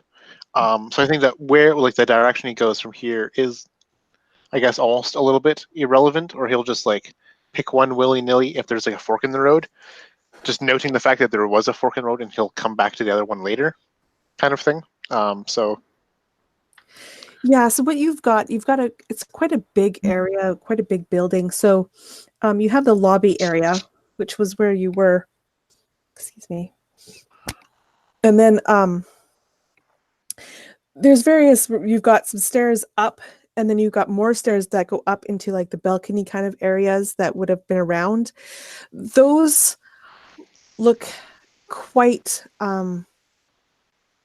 unsafe, if you will. But there's stairs that kind of go down into kind of a recessed area, and that's where there would have been like the chairs and rows of seats that would have faced the stage that that the singers and the dancers would have performed on. And then you have, of course, then there's the whole backstage area behind it. And then you've got a couple of wings that go onto either side of this main entrance into the, for lack of a better word, auditorium. He will not brave the stairs at this time, so he'll just go on the main landing part. But he'll take note of the fact that there is an intact upstairs. I think Emmett would just head towards that, the stairs, kind of muttering something about checking the second floor. I'd watch my step if I were you. Those stairs look like they could hold up perhaps a mouse, but nothing more.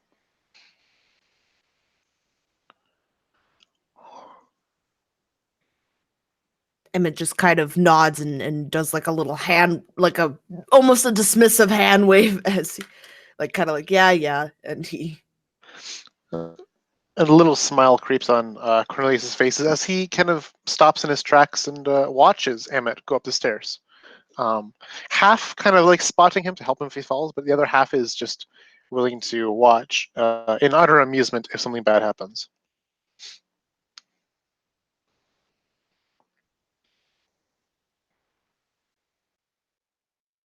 And what are the rest of you doing? Willem is going to take to his usual unconventional method of investigation and start to use his own strange methods. He knows that even mundane events such as fire, such as arson, if they're done by creatures of strange power or people in connection with those strange powers, that it tends to leave behind stranger symbols and patterns, the way that the ash and the dust collects in certain strange ways, and the pieces of rubble that connect in strange patterns that only someone trained can see. So out of character, I'm not expecting to find much of significance with this, but Willem is going to try to look for signs of supernatural causation, or at least signs that show that a strange creature may have been involved. Okay, you can give me a an occult check. I'd love to. Difficulty? With the state that it's in, I will say that this will be a hard. Is that 3 or 4? Oh, sorry. Yeah, that's 3 dice. Perfect.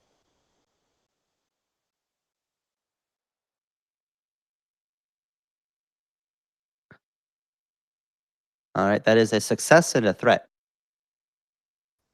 Okay, so I'm going to deal with the threat first. As you are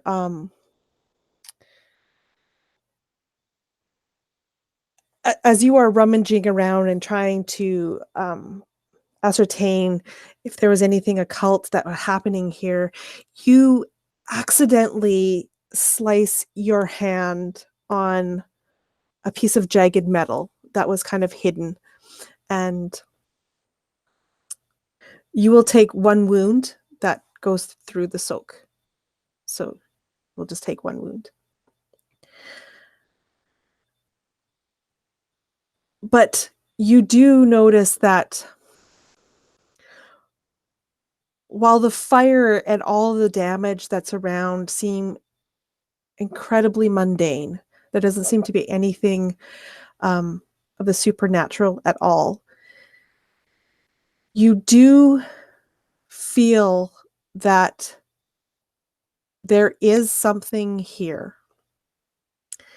The fact that there is no other life, we're not even talking just the fact that there's very little rats and all that stuff, but you don't even really see bugs when you were looking. There's no insect life. Like, you would have expected to at least see a handful of spiders, cockroaches even. Like, this is their area, and you find no traces of those either.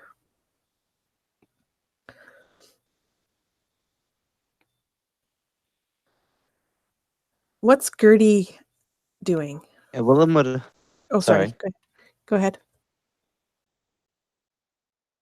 Just say Willem would walk up next to Cornelius as I think he sees him watching Emmett try to go up the stairs.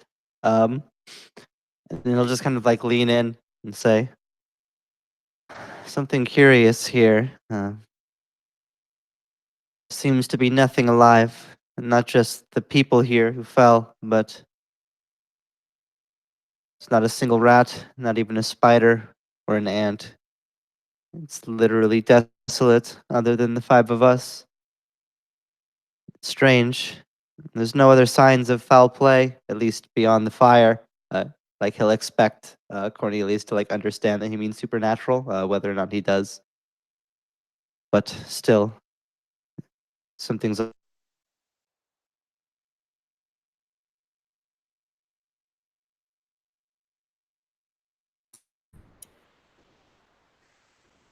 If I may, real quick, Harmony just kind of in the background behind Willem and Cornelius just repeats, "Blighted cargo. No one sits near blighted cargo."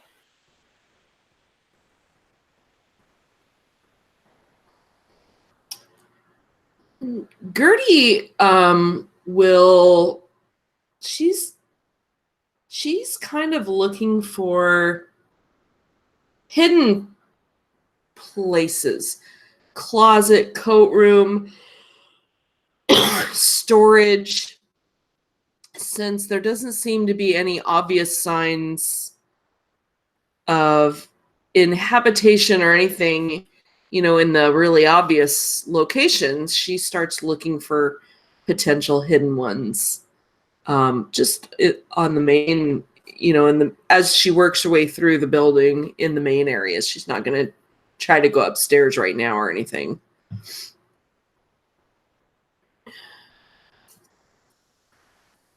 So, Gertie, give me a perception check, please. You know what? I forgot I had a bonus on that earlier, so I'm going to do that. Let's see. This will also be hard. So Okay. 3 dice. And then I get a boost on my perception for the talent Uncanny Senses, so I get 2 boost. Oh, really? I got a failure and an advantage.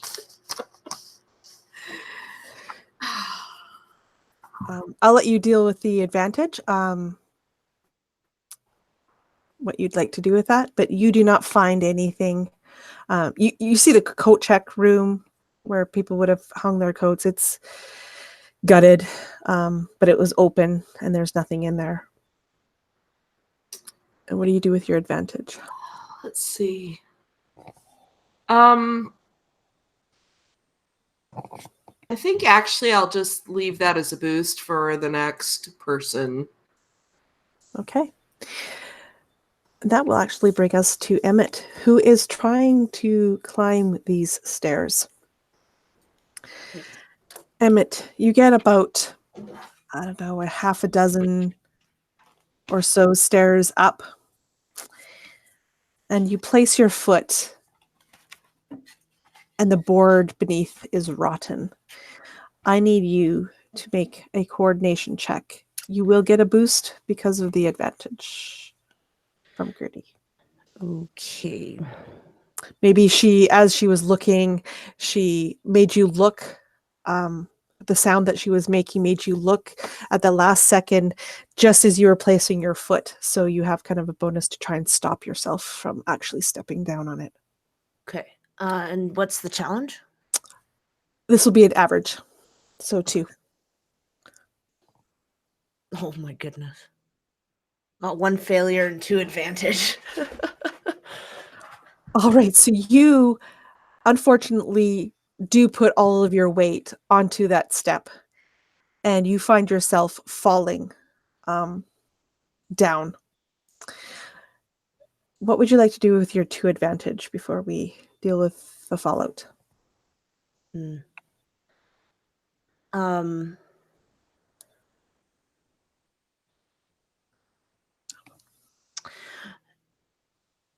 Would I be able to, like, so my foot is still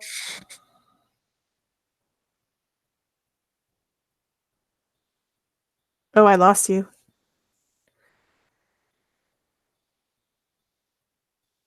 precariously able to have the chance to reach out? You guess- cut out. Like, and put my arms in a more So you want to kind of advantageous try to position? reach out as you're falling through to hopefully maybe try to grab something? Yeah. Yeah.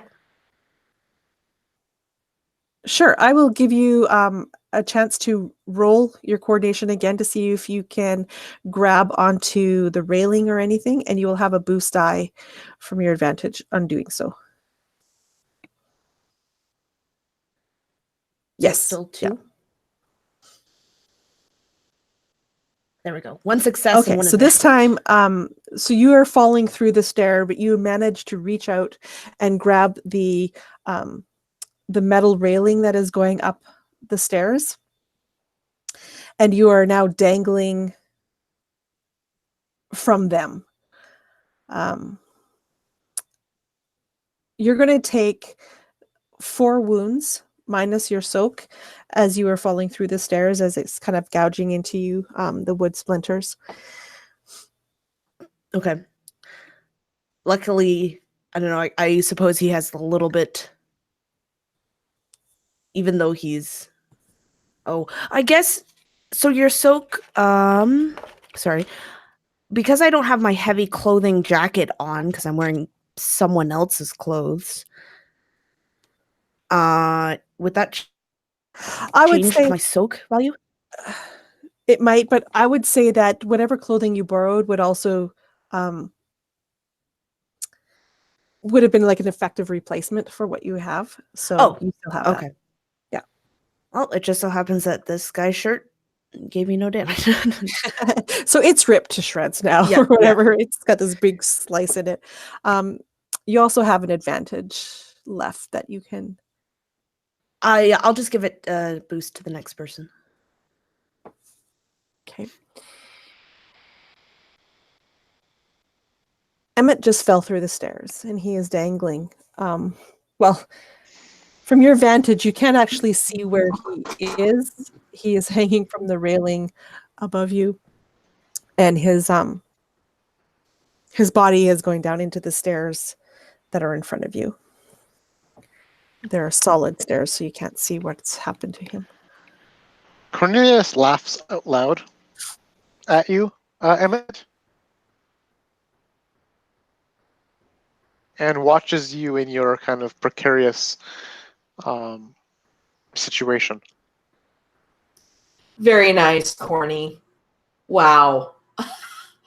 And Gertie heads up as the, probably the smallest, lightest person in the group. She's going to try to make her way up to Emmett to try to help him. Hey, stop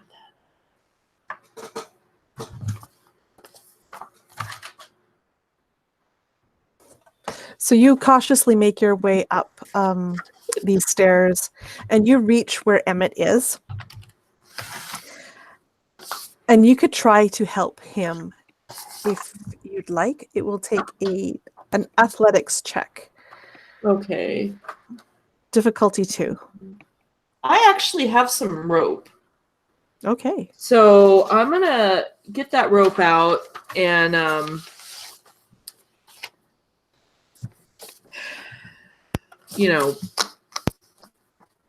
don't know. Use the rope to try to help. And so athletics, she said. Yeah, so if you're going to use the rope to hang, like to kind of help use it and as leverage and stuff, I would give you a boost on this roll. Okay, awesome. You also have the boost from me, right? Oh yeah. Yes, Cool. so that would be 2. So athletics is just my. This is good because my athletics is not Real hot. And then the difficulty again is 2 on this? Okay. All right. Let's hope the dice are kinder. Hey, look at that. I have a success and an advantage. So you successfully managed to pull Emmett back out of the hole that he finds himself in. Sweet. And while I'm there, Mhm.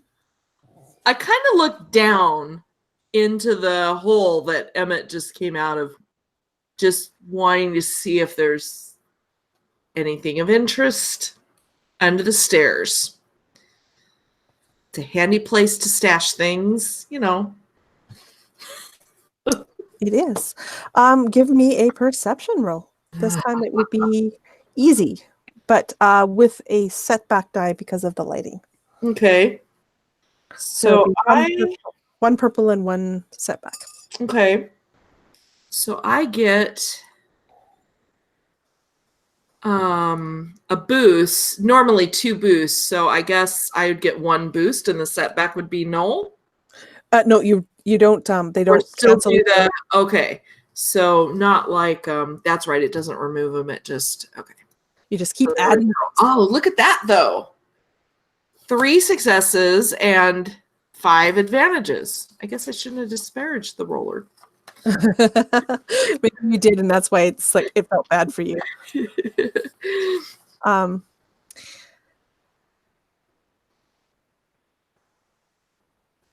It's definitely a broom closet underneath. You can see that the access, there's like kind of like an access panel.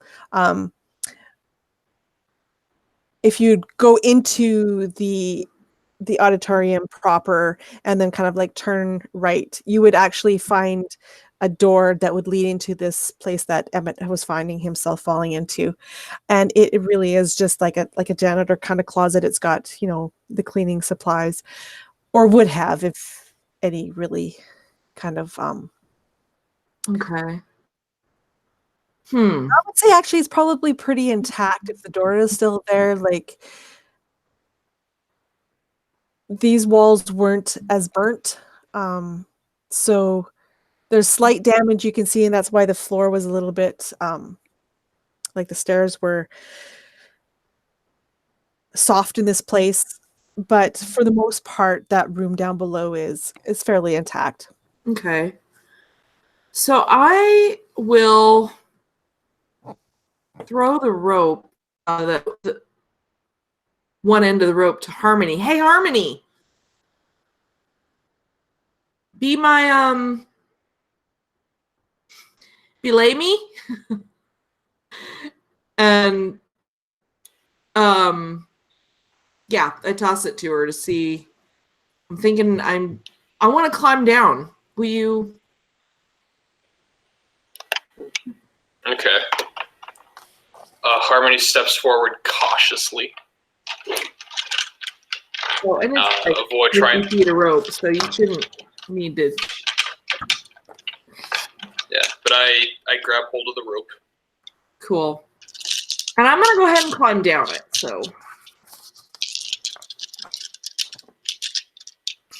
So Harmony, as she's getting on, tying herself to this rope and then going down, I would like you to make me an athletics check versus easy, because she is small compared to you. Okay. Sure thing. That is 4 successes. Oh yeah, this is easy for you. You barely feel the weight of her on the rope. She's so light compared to your massive strength. And Gertie, you find yourself down in that room. Smoke damaged, but from fire, it's probably, you know, probably the best place that you've seen so far in this building for relative intactness. All right, so I'll just look around down there while doing whatever else they're doing.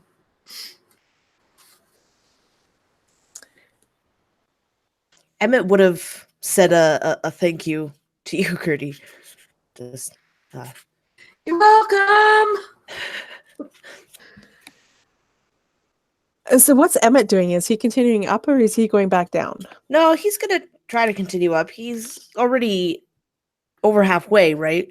Yeah. Yeah, so may as well. Okay.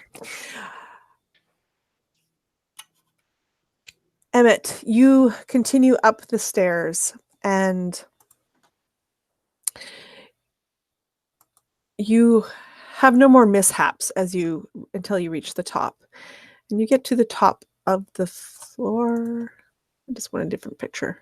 Share this one. And you can see that all the gilding and probably fabric that used to coat this place has been burnt and completely gutted. And you're left with just the scroll work of the metal that would have been on these arches that overdid the auditorium. And you can almost see how grand it would have looked at one point. But all the carpeting, all that finery is completely gone. And while you're looking around and you look out and over and down into the auditorium and towards where the stage is, you see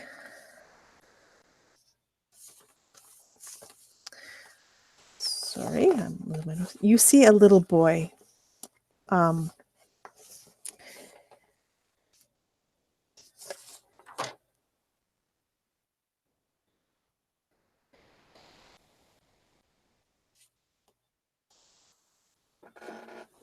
This boy, from your adult eyes, looks smaller than kind of what you remembered. You remember him being a little bit bigger than you always. And though you can't really see him very well in the dimness of this hall that you're in right now, you do see the green eyes, and that is what you recognize, and they pierce you. And you see this boy on the stage down below in the auditorium. And I think that's where we're going to stop this session. Oh, I know what this is, and that's so cool. That's so cool. So thank you, everyone, for a wonderful session. We'll just wrap things up here. I will throw it back at the players, and you can say your last thoughts for this evening, and we'll sign out. And we'll start with Anna. I'm really glad that Megan knows what that is because I have no idea what that is, but it suddenly makes me super interested. So, whoa. Okay. I'm Anna. This was a lot of fun tonight. So, looking forward to the next time. Plug the Absolute Tabletop group, Myth and Gears, every single one of these people. They'll have great stuff. And it's wonderful playing with them. Thank you, Anna. And yes, anybody who's going to mention a channel, we should find them, if I've done it properly, in the description below. You can find all those links and check them all out. Next, we have Chris. Yeah, thank you for an awesome session. You can find me over on CJ's Kitchen and or the Dargon Gaming Squad. And gosh, it's been a really interesting session. I can't wait to see what's coming next. So thanks, everybody. Thank you. Next, we have Connor. Hey, I'm going to echo that sentiment. I had a lot of fun tonight. Looking forward to the next one. Your character cracks me up. I'm like Gertie half the time, like, I don't know what he is saying, but it sounds good. So thank you very much for bringing that character. Next, we have Jeff. Yep, I'm Jeff.